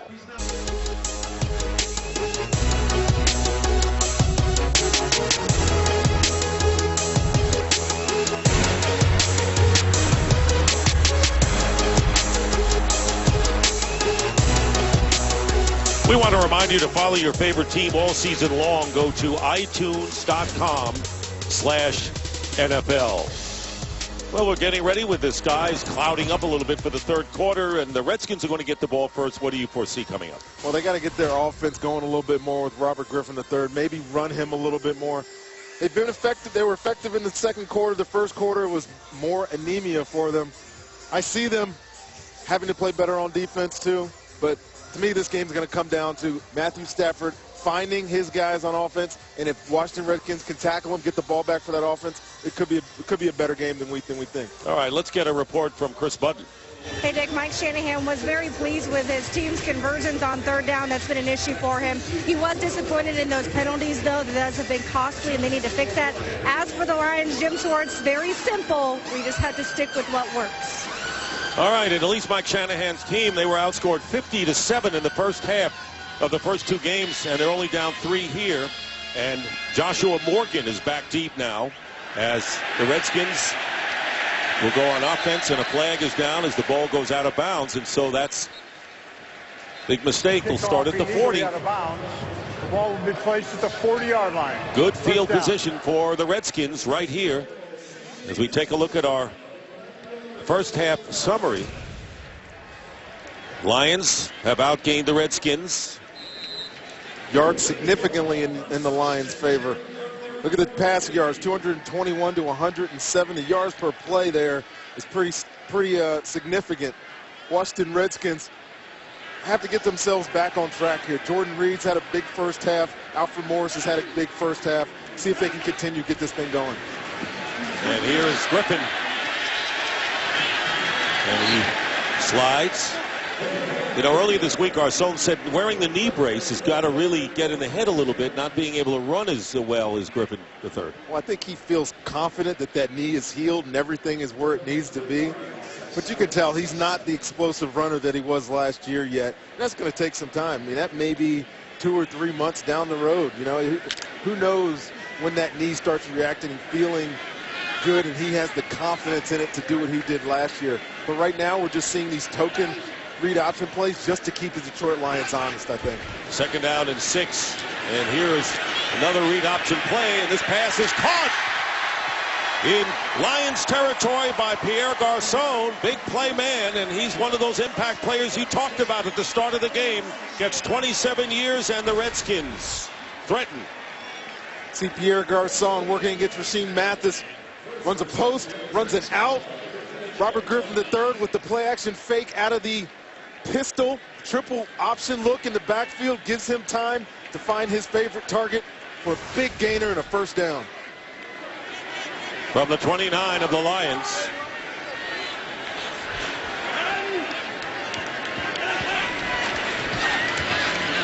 And the read option handoff to Morris, and Nick Fairley is right there for no gain on the play.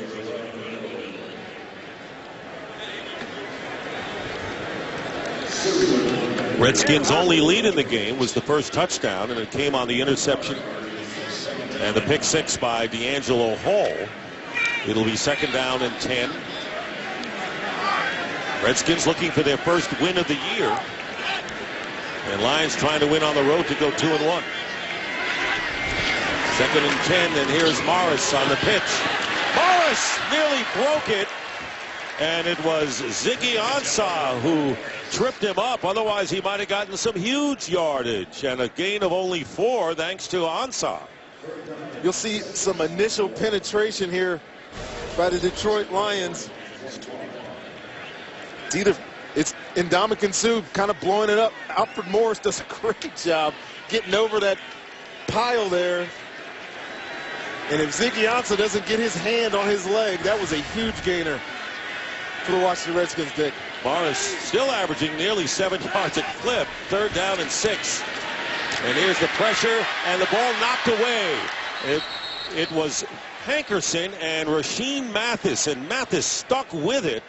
And here's a guy that Jim Schwartz really praised to us when we talked with him yesterday, coming off ACL surgery himself. Yeah, he said he took a little bit longer to get back than some other guys have. 2 years, really, since that ACL. But making a great play here. Hankerson has this ball. He fights it, strips it out almost with the interception. gets the Detroit Lions a third down stop. 43-yard attempt. This will be the second field goal attempt for John Potter, who missed a 50-yarder last week against Green Bay.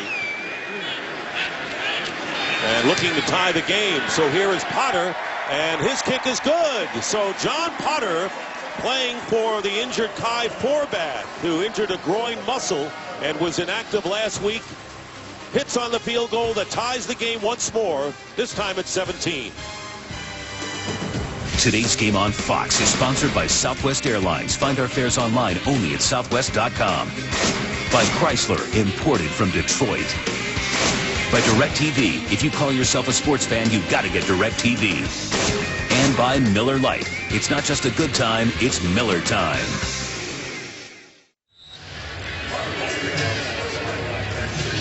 Redskins tie the game, and the big plays, the 27-yard pass to Garcon and the kickoff, which went out of bounds, allowing Washington to take it out on the 40-yard line. That was a big boost for them, and so the Lions go back on offense here.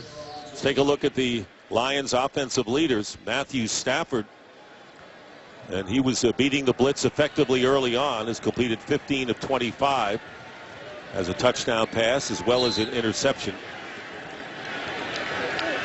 I thought he's been real efficient, Dick. There's not been a lot that's troubled him. Even the blitzes that Jim Haslett keeps dialing up, he's handling them well, getting the ball out to his receivers. Ball on the 23, wide outs for Detroit. And on the slant, good catch made that time for a short gain by Nate Burleson, picking up 6. You know, one of the things we talked about the Redskins at the top of the show was whether or not they could survive the first half. I think that they have. Even though there's a big disparity in yards there with Detroit over them, they kept the score close. It came out in the second half, tied this ball game up. It's a big improvement over where they've been the first 2 weeks of the season. Here's Bell. And Bell getting back to the line of scrimmage.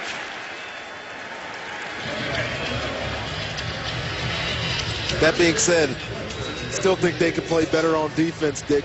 They've gotten off on third down a little bit more than they had in the first 2 weeks of the season. Detroit is 4-7. Actually, both teams are 4-7 on third down. But they're still having tackling issues in the secondary. That's been their Achilles heel all year long. Burleson and Calvin Johnson to the right. Third down and 4. Calvin Johnson in the slot here. Josh Wilson looked to blitz. E.J. Bigger's on him. Up the middle and incomplete. Chris Durham. And time for a game break. Let's check in with our man Joel Klatt. Joel. Cincinnati we go, where Green Bay has completed the comeback and then some. Jonathan Franklin, his first career touchdown. The rookie from UCLA makes it 23-14 Packers. 23 unanswered, Dick. Packers, to no one's surprise, can be explosive like that. And here is the punt. And Chris Thompson at the 22. And doesn't get much. Good coverage that time by the Lions special teams. And we're going to take a break. Robert Griffin III, who has completed 15 of 23. Coming back. Total yard story a lot closer than it was earlier. Washington has the big edge in the rushing because of the 30-yard touchdown run by Alfred Morris. Here's Griffin. And nearly intercepted by Bill Bentley. Pressure by Dominican Sue. First time we mentioned his name. Santana Moss was running that deep end cut timing route, a little behind him. Check out the offensive leaders here for the Washington Redskins. Robert Griffin III, 147 yards in that one ill-advised interception. Here's been the workhorse today, though. 9 rushes, 60 yards.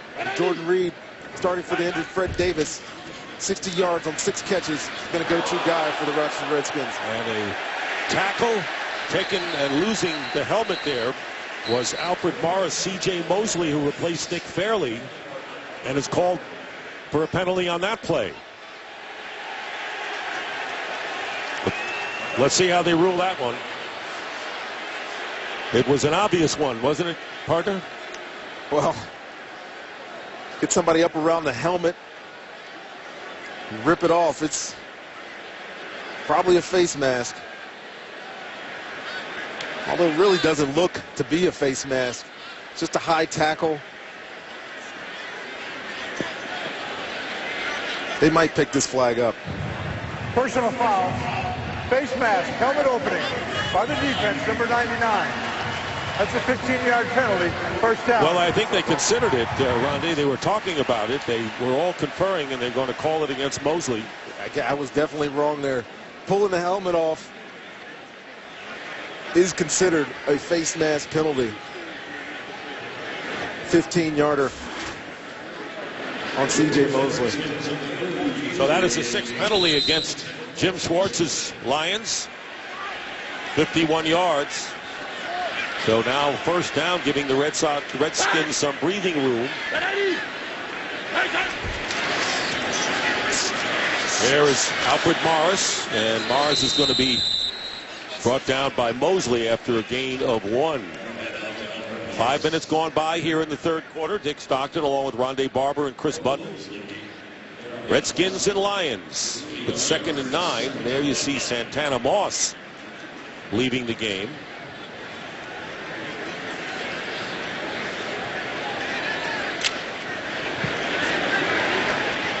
Hankerson, number 85, is in. And 2nd down and long.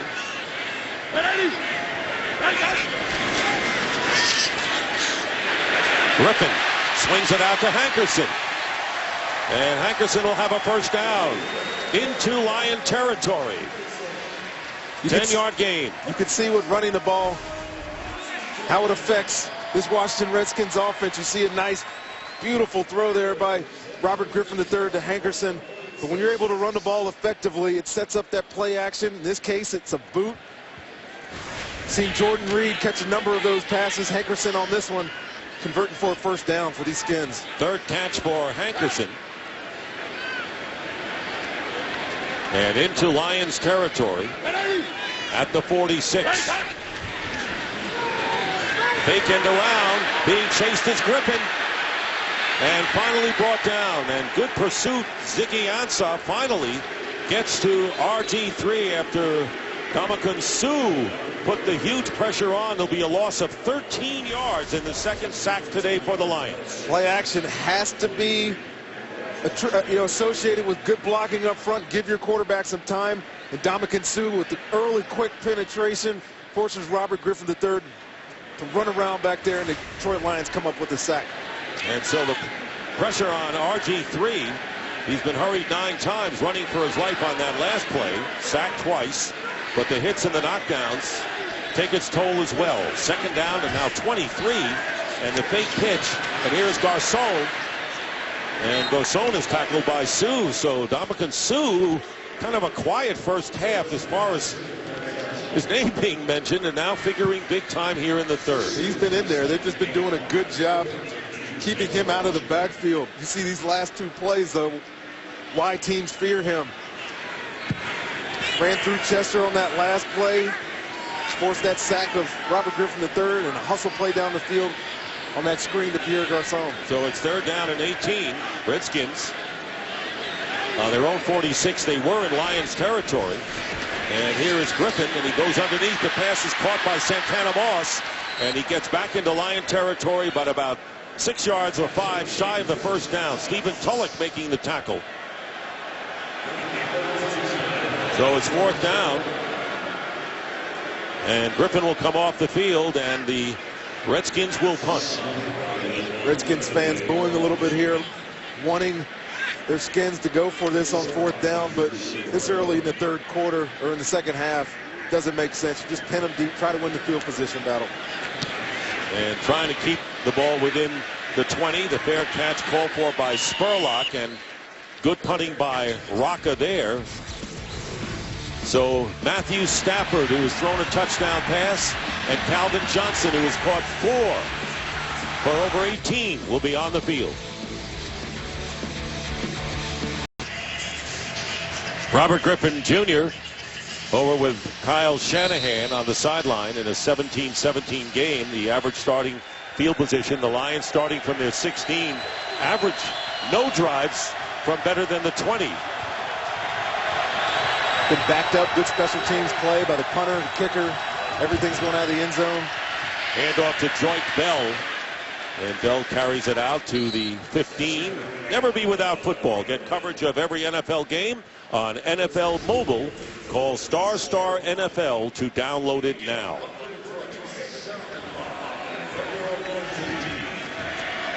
Been a counterpunch kind of game. Really no pattern that we could draw on so far, it seems. No, you know, both teams have answered each other.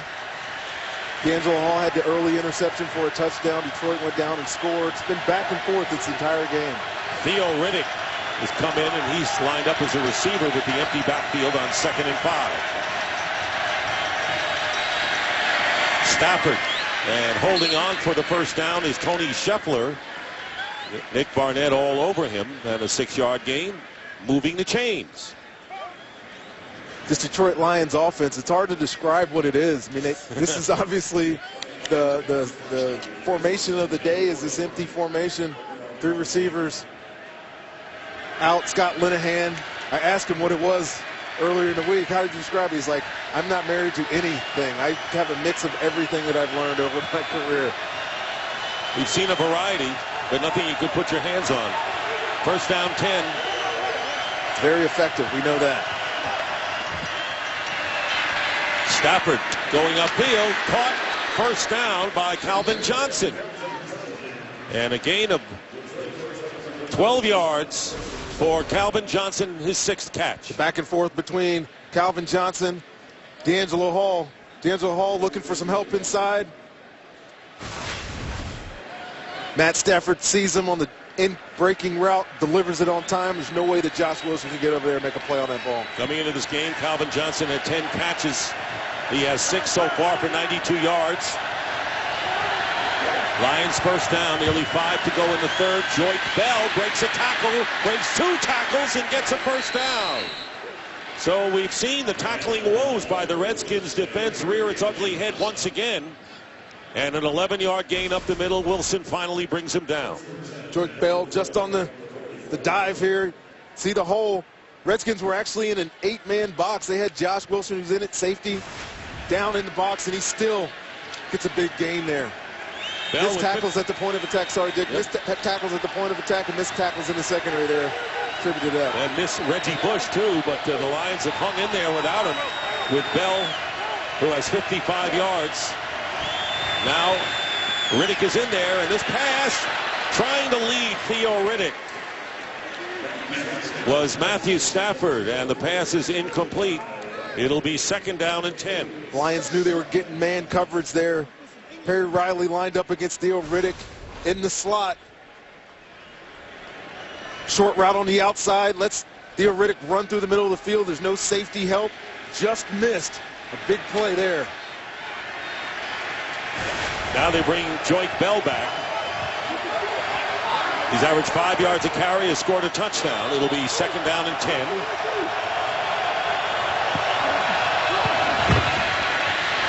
Bell, nothing there, and a solid defensive play by the nose tackle Barry Cofield. He's been doing that for years. He has, playing today without the big cast on his fist that he had the first 2 weeks of the season.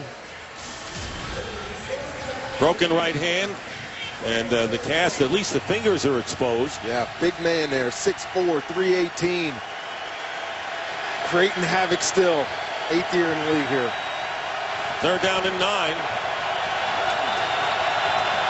Crowd is vocal here at FedEx Field.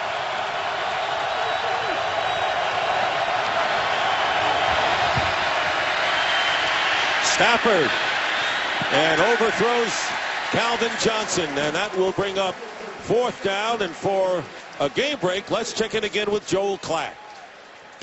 All right, thank you, Dick. To Cincinnati we go, and the Packers just keep rolling along. Aaron Rodgers finds James Jones for the 7-yard TD catch. 30 straight points for the Packers. They're up big, 30-14. Dick. All right, Joel, they can explode, can't they? And they're going to let that ball bounce and go out of bounds.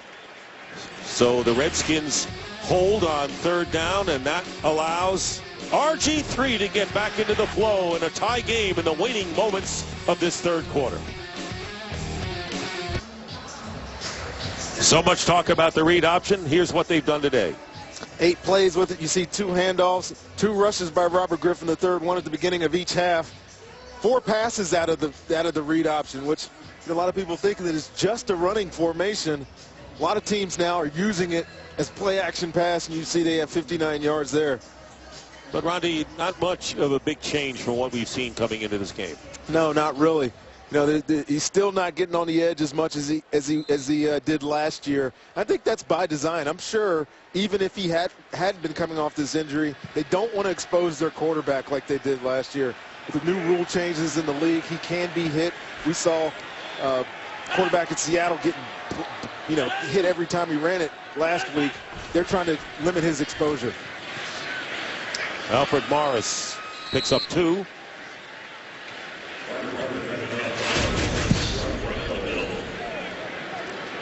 Now this offense is in that formation almost exclusively. You'll see Kyle Shanahan come out in some normal pro looks with the fullback, which you don't see a lot of fullbacks in the NFL anymore, but they have all the looks, but this is the majority of their snaps coming in this pistol formation.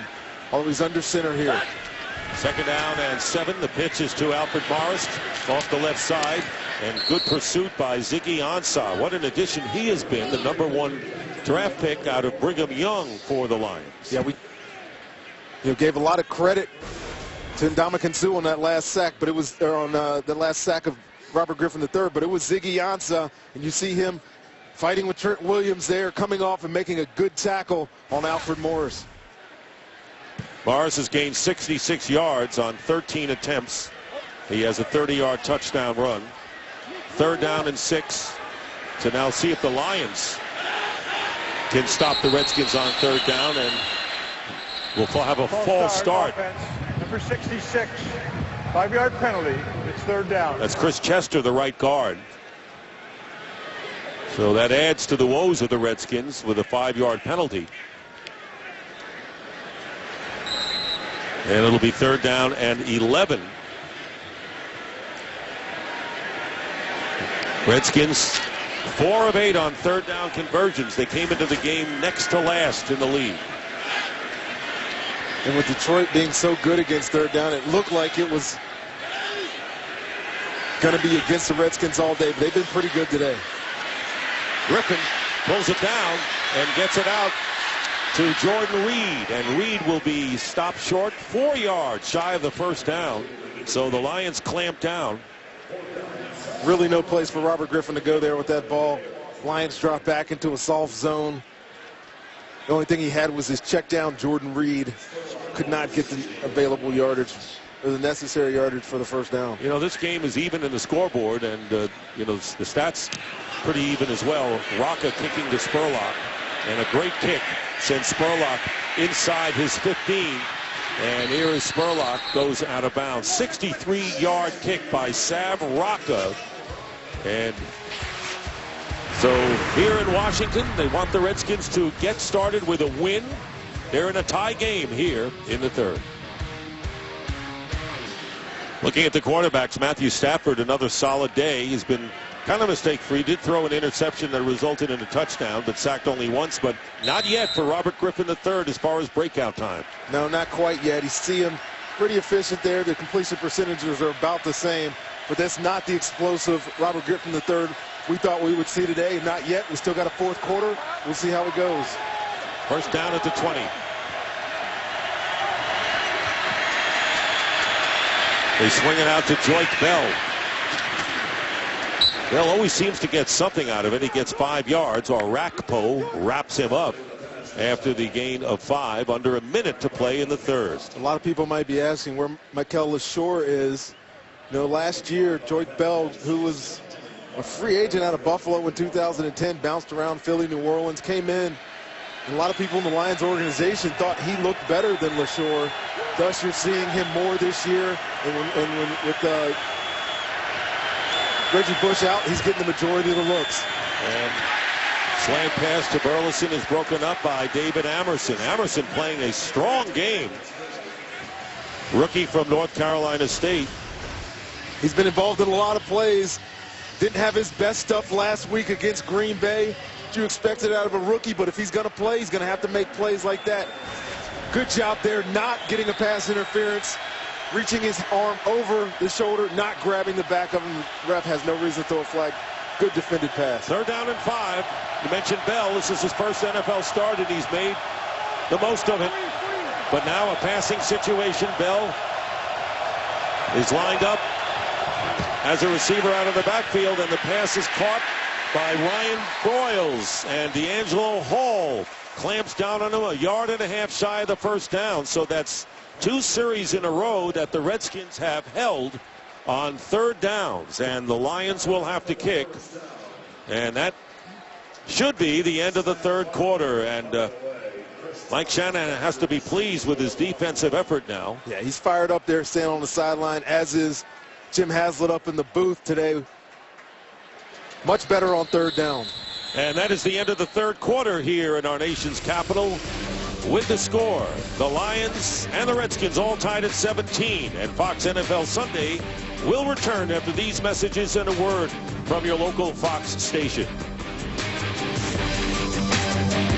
Well, it shapes up as another close one, and that's been the story in the NFL this year, with 22 of the 32 games decided by 7 points or fewer. Best in the first 2 weeks of the season. We start the 4th quarter with a punt that goes into the end zone. It'll be a touchback. Next week, it's a Fox NFL Sunday doubleheader as Jay Cutler and the Bears travel to Detroit to take on these Lions. Or Eli Manning and the New York Giants battle the surprising Kansas City Chiefs in Arrowhead. Then the Eagles take on the Peyton Manning and the Broncos in America's Game of the Week or other regional action. It all starts with the Fox NFL Kickoff Show at 11 a.m. Eastern on Fox Sports 1, followed by Fox NFL Sunday at noon Eastern on Fox. Redskins from the 20. 9 seconds into this 4th quarter, and Griffin's pass is incomplete, intended for Leonard Hankerson. And let's check in again with Joel Klatt for a game break. Joel. All right, thank you. And back to Cincinnati, where the Bengals stage in a bit of a comeback. The Pack scored 30 unanswered points, but A.J. Green from Andy Dalton, 20 yards, and they cut that lead down to 9. It's 30-21 Green Bay in the 3rd quarter, Dick. All right, Joel, thank you very much. So the Packers roll, and how about Carolina leading the Giants 31-0? And your old team struggling once again, the Buccaneers. 2nd down and 10. RG3, and he'll run out of bounds after picking up maybe a yard on the play.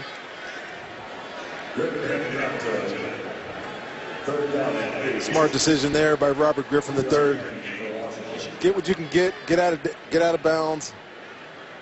Sets up a 3rd and long though for these Redskins. 3 rushes for 12 yards today for Robert Griffin III. His longest run was 7 yards, and they have passed 14 times more than rushed.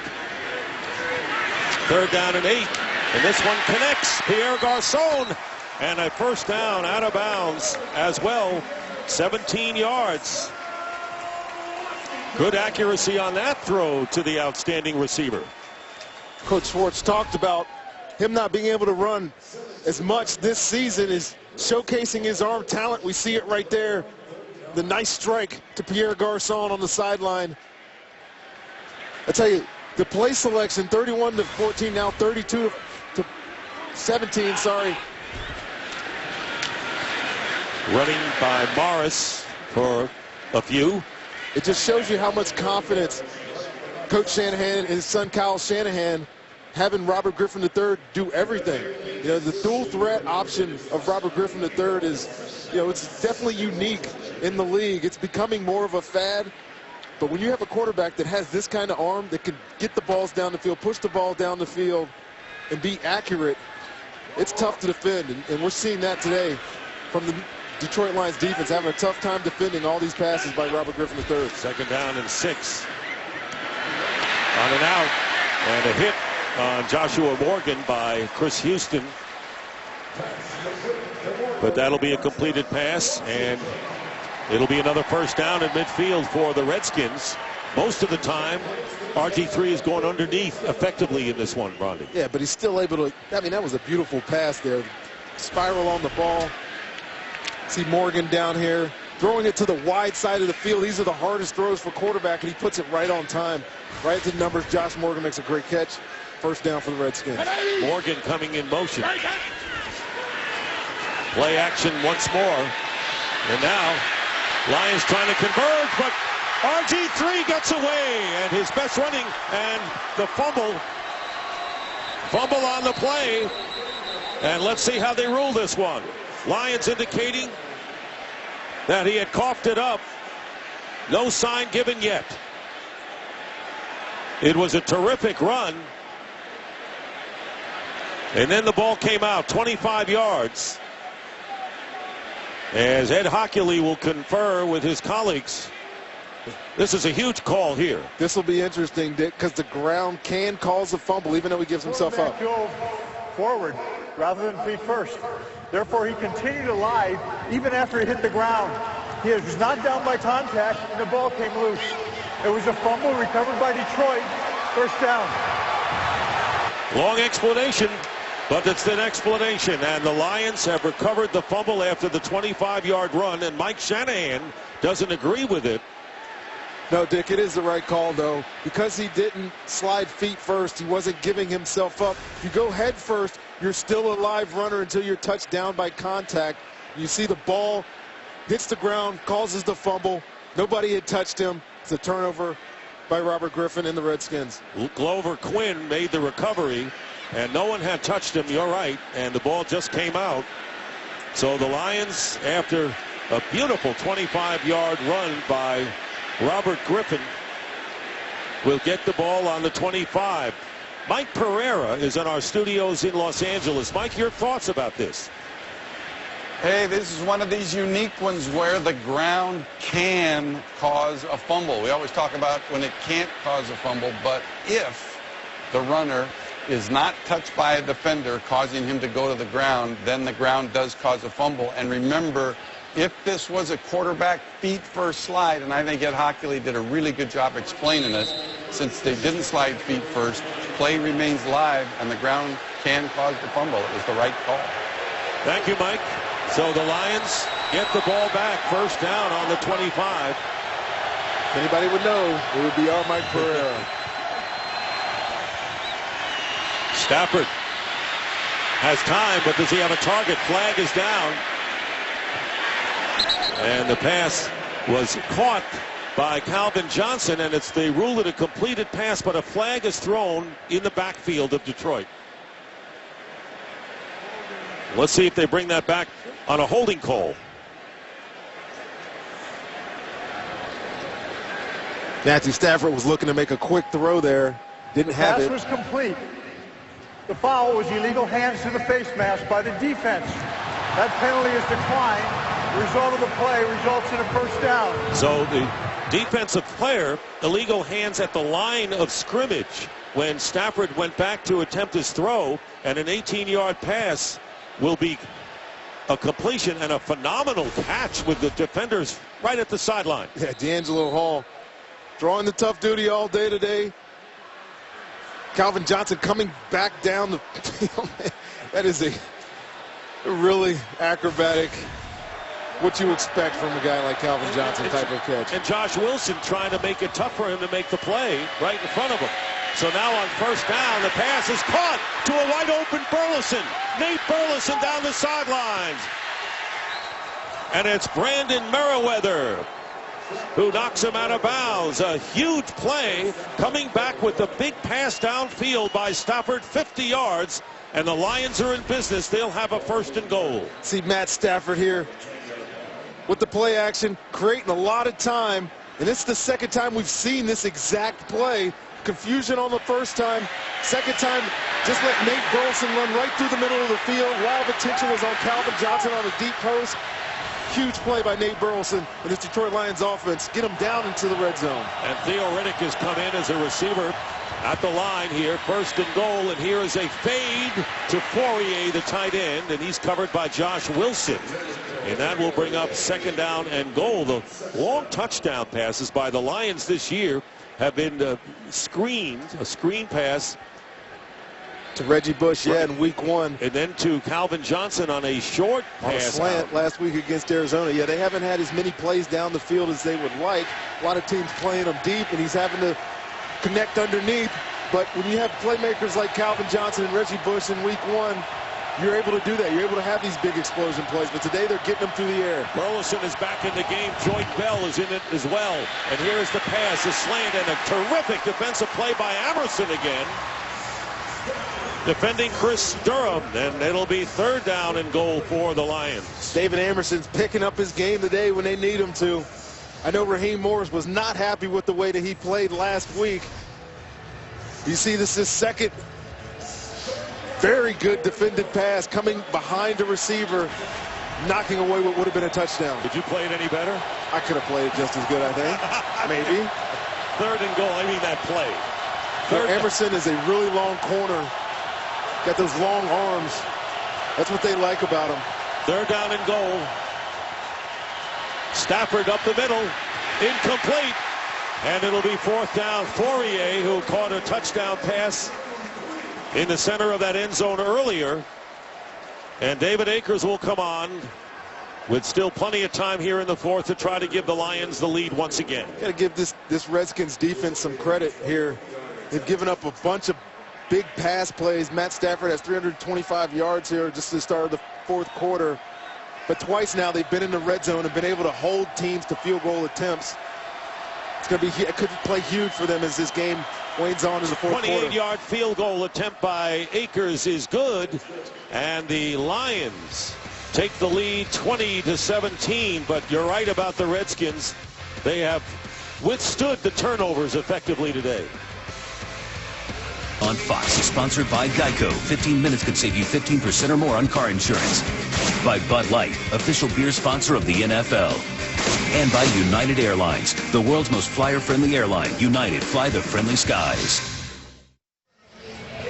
Take a look at the scoring drive. The Redskins have turned it over twice today, giving up only 3 points. The Lions once amounting to 7. This was 6 plays, 65 yards, and 47 of the 65 yards was that catch by Nate Burleson. Nate Burleson having a huge day today. 6 catches, 116 yards for the 11-year vet. In fact, the Lions have 2 receivers with over 100 yards receiving, Burleson and Johnson. Johnson has 104 with 6 catches. Yeah, Burleson's been the big play guy today. The 47-yard catch, he had a big gainer earlier in the first half as well. Joshua Morgan is back deep and 7 yards out with a stance of running it out, and is. Here's Joshua Morgan, and he's not going to get to the 15-yard line. Good play by John Wendeling. So Robert Griffin III coming out for the Redskins, who trail once again, but they've come back repeatedly today. Redskins ball on the 13th. And talking to Jim Schwartz yesterday, he said the team that makes the fewest mistakes in the 4th quarter wins. I think that's how this game's going to end up here, Dick. 1st down, and here is the pass caught by Logan Paulson. And the tight end who started the game with Fred Davis out picks up a 1st down with a gain of 19. Read option formation, fakes to read. Told you earlier about all the passes that come out of that. That pop pass made popular this year. You see it a lot. A lot of teams are giving this impression that it's going to be the read option, come out of it in play action, and just dump off to the tight end. This time they do hand it off to Alfred Morris, and Morris picks up a couple of yards. Ndamukong Suh is right there. Well, the Redskins have trailed 14-7 in this game, have come back to tie it up 17-14, and got the field goal to tie it up. Now they're down 20-17 with nearly 5 minutes elapsed here in the 4th quarter. Talked about the run-pass distribution earlier. Even though the Redskins are in this game, it feels like they're playing catch-up the entire day. I think it's a credit a little bit to the big plays on Detroit's offense, but they've been able to answer the call so far today. 2nd and 7. Griffin, and the catch is made by Garcon. Gets extra yards and a first down. Boy, what a strong receiver Pierre Garcon is. He definitely is that. See Pierre Garcon up here on Rasheed Mathis. Just a quick hitch. Man coverage, bumps him off. And then watch this effort. Breaks the tackle, goes under DeAndre Levy, dives and gets that first down, moves the chains for the Washington Redskins. Pierre Garcon is a guy that you don't hear a lot about across the league, but ever since Robert Griffin III has been here, he has been an explosive, reliable receiver for this team. 7 catches for 69 yards. And first down. Here is Griffin back, and he's going to go deep. Downfield, and the pass is caught for the touchdown by Aldrick Robinson.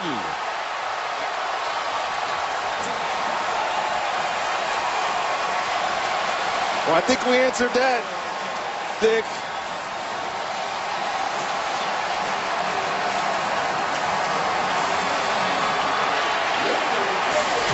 How's that for an arm? They can indeed answer the call here. We talked about these guys having to keep up with Detroit. Robert Griffin III, again, play action, has all the time in the world, sees his receiver running, no safety in the hole.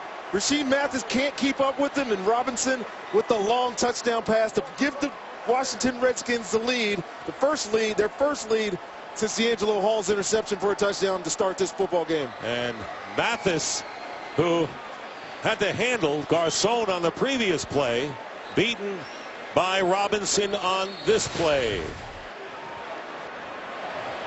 And as you know, they review all scoring plays, although we have a Redskin player shaken up. And a scoring review as they have on all scores. Logan Paulson is the player injured. So a timeout and will return. He held on, didn't he? Today's game is sponsored by Toyota Care. And they review all scoring plays, and this one is being reviewed and may not go as a touchdown. The question is, did Robinson have control when he came down in the end zone?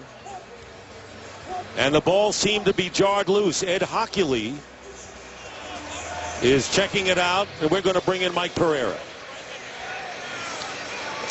I'll tell you, Dick, you got Ed Hockley looking back to me to see, when you look at the camera there, I think that he's looking to see where the ball was previously snapped from, which makes me think that he may overturn this. Just from the standpoint of when he went to the ground, the ball seemed to go from the right hand to the left hand, and clearly was on the ground. The receiver hit the ground, and the ball was rolling on the ground. The receiver, therefore, did not maintain possession after hitting the ground. The pass is incomplete. It's 2nd down and 10 on the 43-yard line. The clock is correct. What a heartbreaking situation for Redskin fans who are going wild on that huge play, which will go as an incomplete pass of 57 yards, but the ball did come loose. Aldrick Robinson, the recipient of a beautiful pass from Robert Griffin III. You have to control it when it goes to the ground. Calvin Johnson actually had this same situation happen to him early in the year, and it was also incomplete because when it hit the ground, the ball moved. So it is an incomplete pass. So instead, it'll be 2nd down and 10, back at the 43 of the Redskins, and the ball is knocked loose, and Griffin alertly gets to it and picks it up. And that very nearly was a fumble. Yeah, Robert Griffin scoops this up, kind of has it. I think that hit the tight end on motion there. Wow, it was pretty dangerous Logan recovery Paulson, from it right there. Robert Griffin III. It was Paulson who was the tight end. So a loss of 10 yards. So instead of the touchdown, now it's a 3rd down and 20. Back at the 33. And Griffin trying to escape from pressure, and he's going to have to go out of bounds with Rasheed Mathis looming right in front of him. And so the crowd was wild moments ago. They thought they had a touchdown to take the lead, and Mike Shanahan's team now is going to have to punt it away, still trailing by 3. Interesting turn of events there, Dickie. The emotions of scoring a long touchdown, the botch snap on the next play, then having to punt. Rocca over 60 yards his last punt, and letting it go out of bounds will be Spurlock. So Matthew Stafford, who has thrown for 325 yards, coming out to lead the Lions to see whether they can increase their three-point edge. Well, the Lions lead by 3. Kyle Shanahan and RG3, and there's a great deflation you can feel here at FedEx Field. And you know what, Rundy, it almost feels like there was a turnover, not just a missed touchdown. Yeah, when you miss out on opportunities like that, you definitely drain some of the energy out of this crowd. This is a big drive here for the Detroit Lions. Washington's shown the ability to come back, see if they can put this game out of reach on this drive. Joyce Bell out of the backfield will get the first down.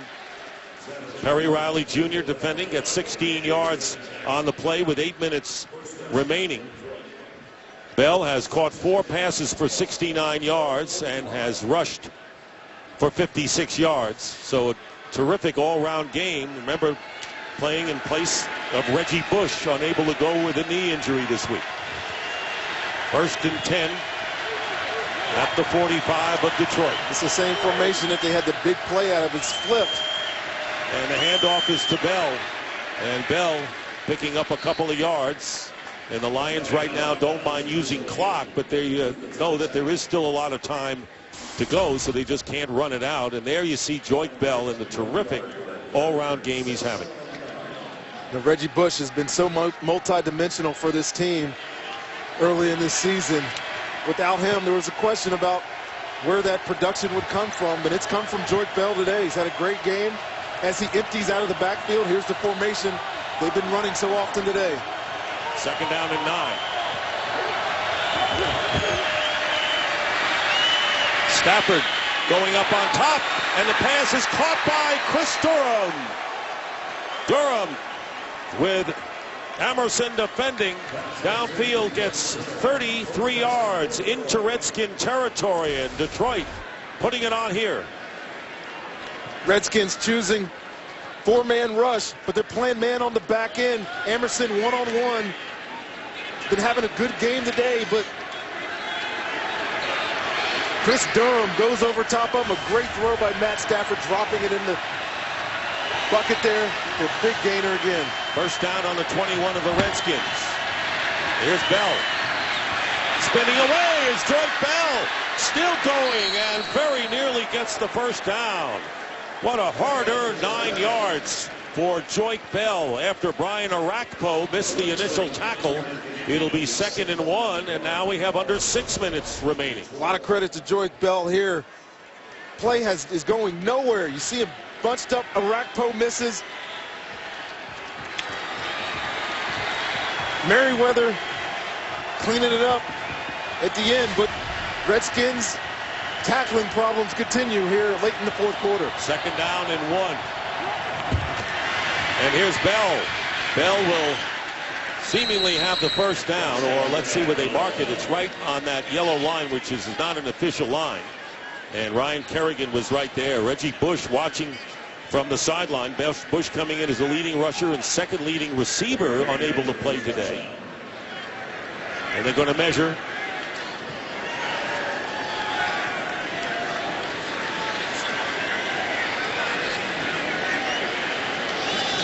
Detroit would love to get 1st down here. Short. Team to milk this clock. 5 minutes and 21 seconds left. Still a lot of time. But they've been down here twice before. The Redskins defense has stood up and forced field goals. And this would be huge. It'll be 3rd down and inches. So it's either making the 1st down and having a chance for a touchdown, or settling for a field goal, which would make it a 6-point game, and still allowing the Redskins to come back with a touchdown and a conversion to take a lead. Well, we've seen a lot of those type of games this year. We had one last week in Carolina. I'm sorry, in Buffalo against Carolina. 3rd and inches. Stafford comes out under center. Calvin Johnson lining up in the backfield. They give it to Bell. And let's see if the second effort is enough. And it was Arakpo and Kerrigan storming in. He only needed inches, remember. Where the spot is now, he does not have it, Dick. Interesting play call, some tomfoolery, if you will. If you put Calvin Johnson in the backfield as a distraction, just run the dive to Joyce Bell. He tries to go over the top. And this spot does not look to be a first down for the Detroit Lions. Scott Linehan already thinking about what they might do on 4th down and inches. This would be a big decision at this point. Still a lot of time. Nearly 5 minutes, and he didn't make it. In fact, he lost some. He lost a few inches on that play. So now what do you do? Joyce Bell lined up at fullback there. Quick handoff. But look at the penetration up front. And I don't know, Dick. They chose to replay that. That spot may have been a little short. In any event, they're going for it on 4th down and inches.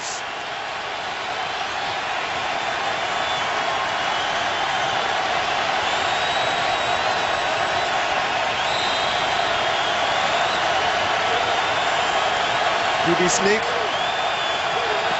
That's what it is, and he should have it and does have it. My partner got it in just before the snap. And the quarterback sneak by Stafford. And a first down for the Lions, going for it on 4th and inches. Scheffler moved up to that tight end position, creates another gap out there. Rakpo's outside, and he gets the first down there on the Joyce Bell push. That extra yard, first down for Detroit Lions. It's a huge pickup for that team.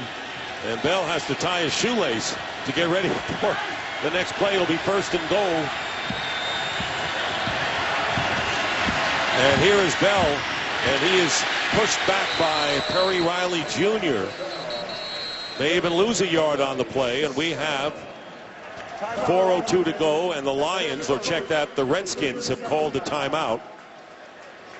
It's been a really wide open offense for Detroit all day today, Dick, and see with time's running out here. Scott Linehan choosing to be a little more conservative. He's been on the ground here these last couple of snaps. See if they get a little bit more aggressive.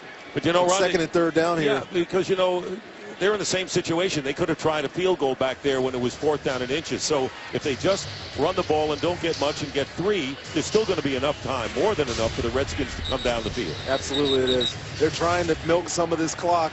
It's just a note that the offense have got conservative, not trying. You know, this is a pass-first offense, Dick. They run the ball just to change things up. And I asked him actually yesterday, asked Stafford yesterday, is there a situation in a game where your offense doesn't become pass first? And this is one right here.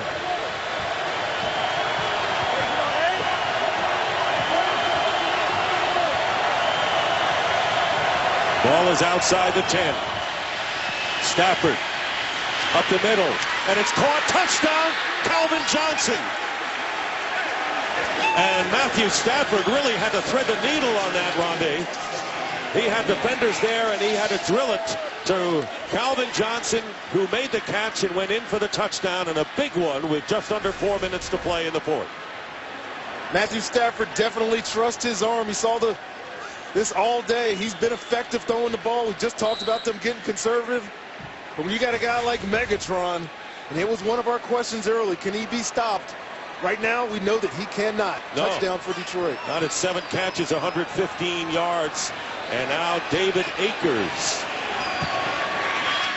And the Detroit Lions have opened up the biggest lead either team has had in this game, 10 points, 27-17. A huge game, not only for Calvin Johnson, but for Nate Burleson, who's going over 100 as well. Another replay. See Calvin Johnson up here. D'Angelo Hall's covering him. See Matt Stafford by sometimes just a slant, playing zone.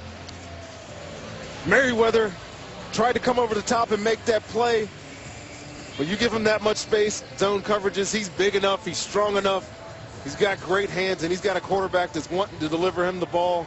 It's hard to stop him. Well, if you were a fantasy player and you had Calvin Johnson today, you're dancing in the streets with 7 catches, 115 yards, and a touchdown. Matthew Stafford has thrown for 385 yards. His second going over 300 this season. Did in the opener against Minnesota and has 2 touchdown passes. This game has been close on the scoreboard, but Dick, we noticing at the half and as this second half has gone on that it's been all Detroit. They've been moving the ball. Matt Stafford's been efficient throwing it. Joyce Bell here in the fourth quarter has been a power horse running it. Washington Redskins just can't seem to keep up. The 2 turnovers by Robert Griffin III on what could have been scoring drop and the drop touchdown are going to loom large for this Washington Redskins team if they end up losing this football game. 9 plays, 71 yards on the scoring drive, using up nearly 4.5 minutes. Morgan fields it on the 1 and brings it out to the 25. So 3:51 on the clock, and again we remind you that the Detroit Lions have never beaten the Washington Redskins in Washington. 0-21 all time. They beat them twice when they were known as the Boston Redskins back in '33, and the last time was in '35 when they played in a ballpark called Fenway Park in Boston. Know that park well. Home of your Boston Red Sox. 1st and 10 on the 25. Griffin has to go underneath to Logan Paulson, and Paulson gets 8 yards. Really need to see a sense of urgency here by this Redskins offense, down by 10 with 3.5 minutes. They need a quick score, need a stop, give themselves an opportunity here. And incomplete again, trying to get it to Paulson. Redskins have 2 timeouts remaining and 3:28 on the clock here in the 4th. Redskins trying to avoid going to 0-3 on the year. New York Giants are 0-3 after having lost to Carolina today. 3rd down and 1.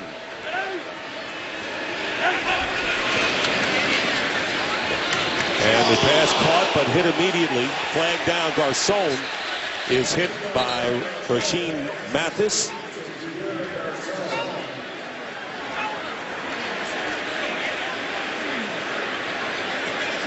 Personal foul, unnecessary roughness defense, number 31. A hit to the defenseless receiver. The pass was complete. The penalty is enforced from the dead ball spot. 1st down. So a penalty on Mathis. It's not helmet to helmet, but it's a defenseless receiver here. You see Rasheem Mathis out here playing in the flat, reacts. I really do not like this rule, Dick. He's like his arm. Looks like his arm. He's playing zone. Ball's coming into his zone. I don't understand how he is supposed to dislodge that ball or create an incompletion without hitting him like he did. And it looked like the forearm made the contact. I think regardless if he hit him with a forearm or if he hit him with his pads, the receiver in the league's eyes. Clock should not have started to run. It should read 3:23, and then the clock starts on the snap. 3:23 on the clock. Thank you. The receiver is always in a defenseless position when he's looking back trying to make a catch, and it's really putting an onus on the defensive back. I mean, in all honesty, to take it easy on receivers. I just don't agree with the rule. It comes up almost every single week. And the Lions encroachment. Offense, number 10. No, it was Griffin who drew Nick Fairley, and now the conference begins, and Santana Moss is in there as well, and he said no. Action by the quarterback is a false start. 5-yard penalty, 1st down. Like to see this one. Watch Robert. This isn't it. Let's watch Robert Griffin III here. The hands, the inflection in the voice. See his head move. Yep. I don't think Fairley reacted to the movement. He reacted to his voice. But Hockley. 1st and 15. And Paulson out to the 42 of Detroit, and Willie Young forcing Robert Griffin III to get rid of it as quickly. 10-yard gain, 2nd down and 5. Winding down to 3 minutes remaining in the fourth. Redskins trailing by 10, have 2 timeouts left. And there's Santana Moss on the slant up the middle, and a first down to the 32. Gets 10 more here. Redskins pecking away here, but they need 2 scores. They're used to being in this 2-minute drill. They've been in it for the entirety of 2 halves the past 2 weeks. And this one popped up in the air, incomplete. Mathis on Santana Moss. Stops the clock. It'll be 2nd and 10. Rasheed Mathis, watch him out here. Just react to this throw. He's coming before the pass is even thrown. He should have been an interception. Robert Griffin telegraphed that throw. The veteran Mathis could have put a dagger in the skins right there with an interception. You know, he looked at his arms to say the ball should Where's be it here. at? Yeah. I had that. Where's it at? 2nd and 10. Here's Griffin, forced to run before he throws, and a great catch by Moss, and he gets out of bounds, so he stops the clock and gets a first down for the Redskins. Good play that time for 13 yards for the veteran receiver. And a nice catch by Santana Moss. Robert Griffin avoiding the pressure here. He looks pretty comfortable running on that knee to me. Dick tosses it out to Santana. He's been doing this a long time. He understands the importance of catching that, getting it out of bounds, stop the clock, give the Redskins some more time to operate here.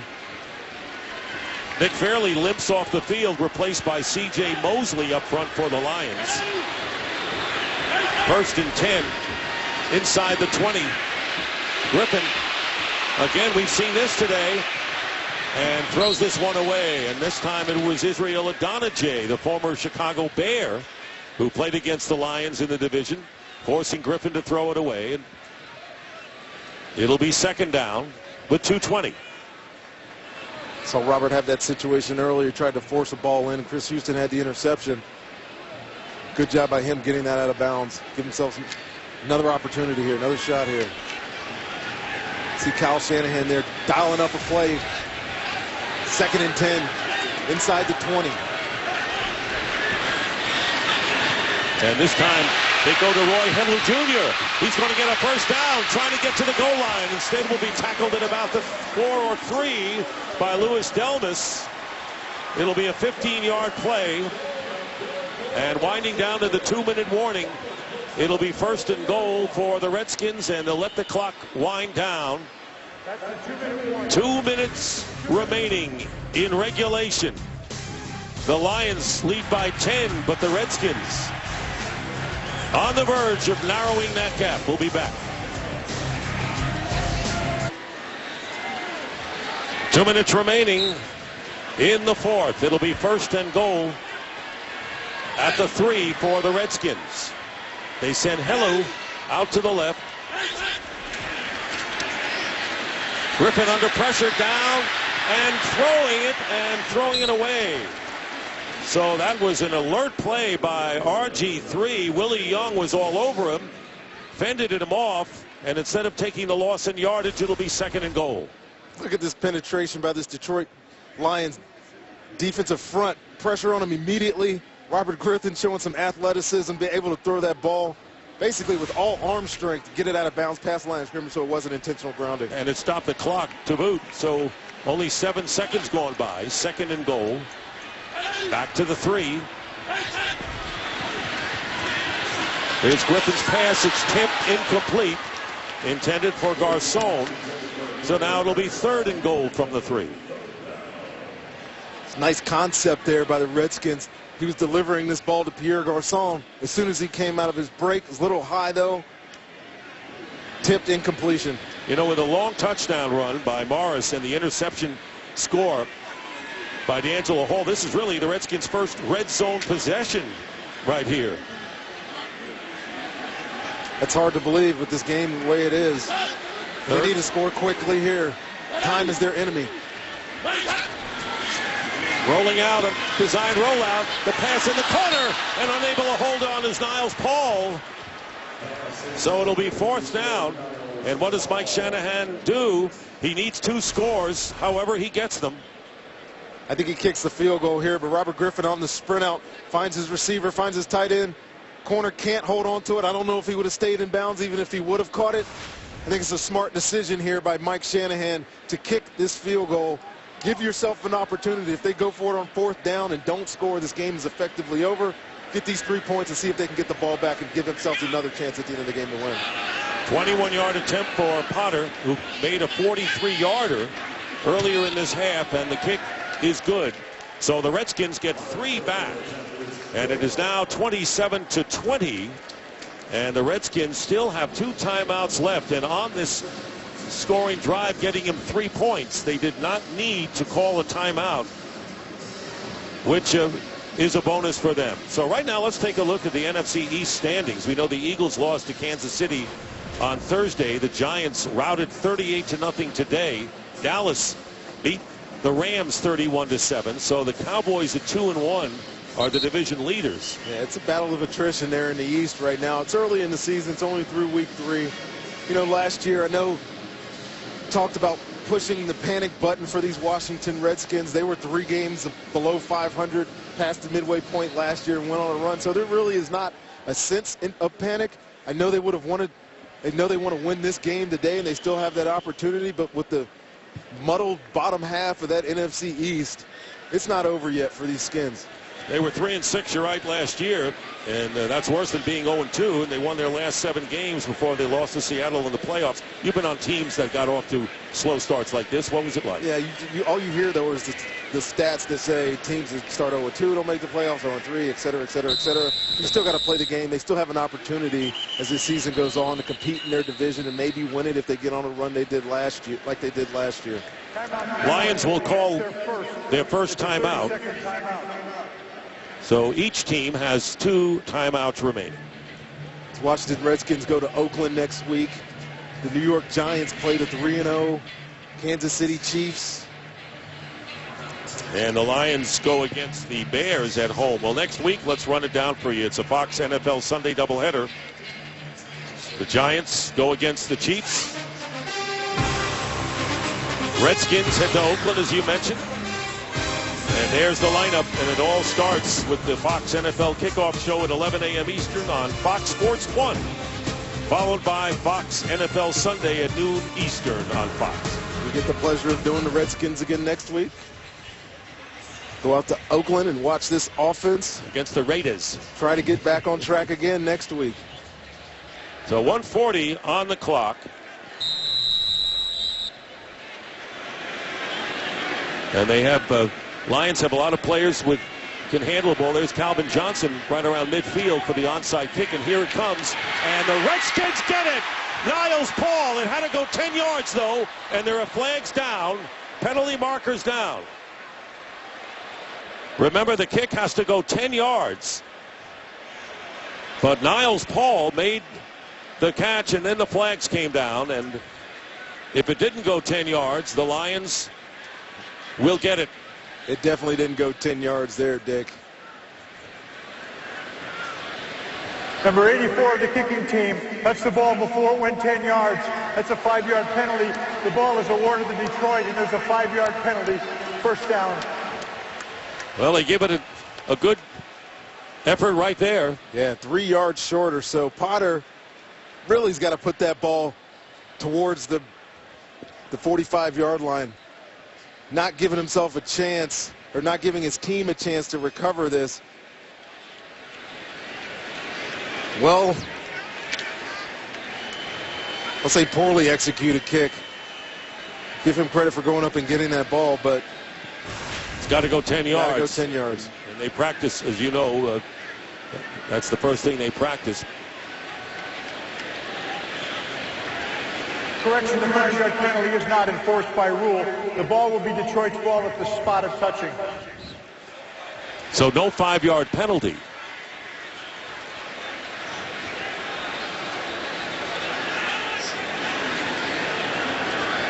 The only other option the Redskins had was to kick it deep and use 2 timeouts and try to prevent the Lions from getting a first down and maybe getting field position with no timeouts left, but having to score a touchdown. Yeah, and the time that it would have taken to go the length of the field, probably wasn't in their favor. Joint Bell. And he picks up a few, and the Redskins call a timeout. They'll have one timeout remaining after the 2-yard pickup. Washington, that's their second. It's a 30-second timeout. Matthew Stafford with his second 300-yard game of the season. 385-yard day, Dick. You see the improbable catch throw to Calvin Johnson. This was his favorite target. Him and Nate Burleson, both with 6 catches for Burleson, 7 for Calvin Johnson. Matt Stafford has a plethora of guys to give the ball to today, and he found just about all of them for his 25 completions. Big day for the young quarterback, 25 of 42, 2 touchdowns, and 1 interception was early in the game to D'Angelo Hall, but he's been as solid as you can expect any quarterback to be today. 2nd down and 8. And here is Bell again. And Bell goes down, and the Redskins will call their 3rd and final timeout. And it was a day in which it didn't start out all so well for the Lions. 30 seconds. As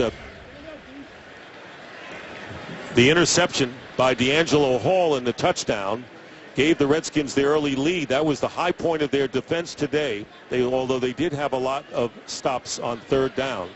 So first 3 weeks, second most all-time yardage given up by the Redskins. Kurt Menefee with a game break. Kurt? Well, the Browns traded away Trent Richardson. Maybe they knew what they were doing. Brian Hoyer started at quarterback, 3 touchdown passes.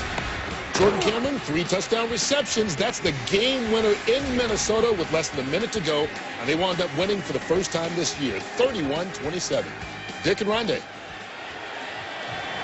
Well, nothing new here in the NFL with great finishes, huh? Not at all. 3rd down and 9. And here is Bell. And Bell's going to be tackled by Stephen Bowen for a loss of 3 yards. And that will bring up 4th down. The Redskins are out of timeouts. So Matthew Stafford threw the interception. The Redskins had a 7-0 lead. It was the only lead they enjoyed all day. As the Lions fought back to tie it up, they led 17-14 at the half. Tight game until Stafford hit Calvin Johnson with an 11-yard touchdown pass with 3:56 to go to open up the 10-point lead. Yeah, it looks like the Redskins will get this ball back with about 40 seconds or so on the clock. Lions are going to let this guy out. 5 yards. It's 4th down. Take the yards, gives himself some more room to punt. So another rough day for Robert Griffin Jr. Threw for 295.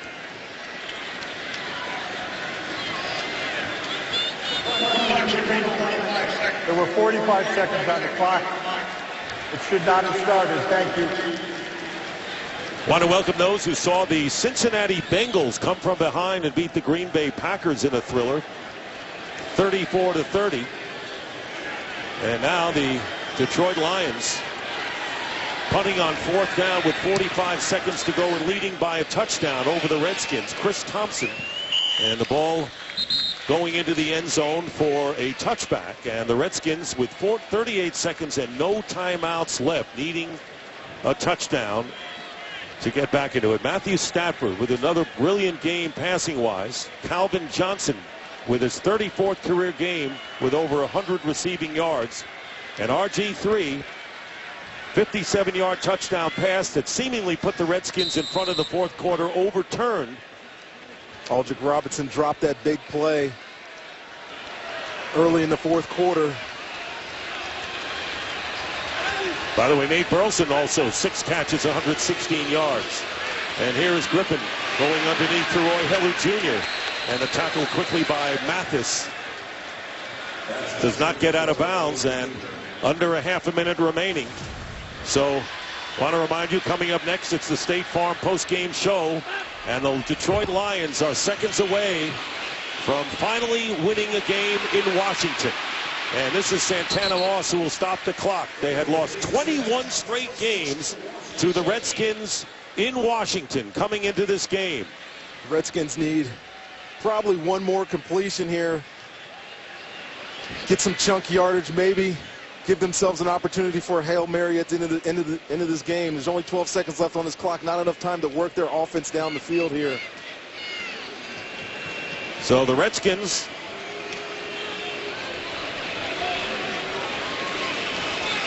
time running out. 313 passing yards for Robert Griffin III. He rushed 6 times for 37 yards. Still going in the pass to Roy Heller Jr. And he'll stop it with 6 seconds to go. And the ball just a yard inside Detroit Lions territory at the 49. And the Hail Mary has to come in now. The Lions prepared for it. Calvin Johnson checks into the game, as he does almost on all Hail Mary situations for the Detroit Lions. Doesn't mind catching one more. He doesn't. He won't mind one more reception here at the end of the game. Although, expect any Detroit player, this ball gets anywhere near the end zone, to just knock it down. And now the Lions will call a timeout. They still have one left. And Jim Schwartz seems upset about something. And that is their second timeout. Coming up next, a reminder, it's the State Farm post-game show. And keep in mind, Robert Griffin threw it from his own 43 to the end zone earlier. Well, he certainly has the arm, Dick. That's not the question. It's just whether he can find the completion here. Improbable, but it has happened. Well, Joshua Morgan is in there. Lions will drop 8. There'll be a 3-man rush. Fairley, Sue, Willie Young up front. They got Santana Moss, Pierre Garçon, Leonard Hankerson. Pierre Garçon is down here at the bottom of your screen by himself with Chris Houston. 5 seconds to go. He's got the arm. Here it comes into the end zone, and it's knocked away. And the game is over, and the Lions break the string. 21 straight losses in Washington to the Redskins. The first franchise win after 21 losses, and the Detroit Lions go to 2-1 on the season with a 27-20 win, and the Redskins drop to 0-3. And we'll be back to FedEx Field after these messages.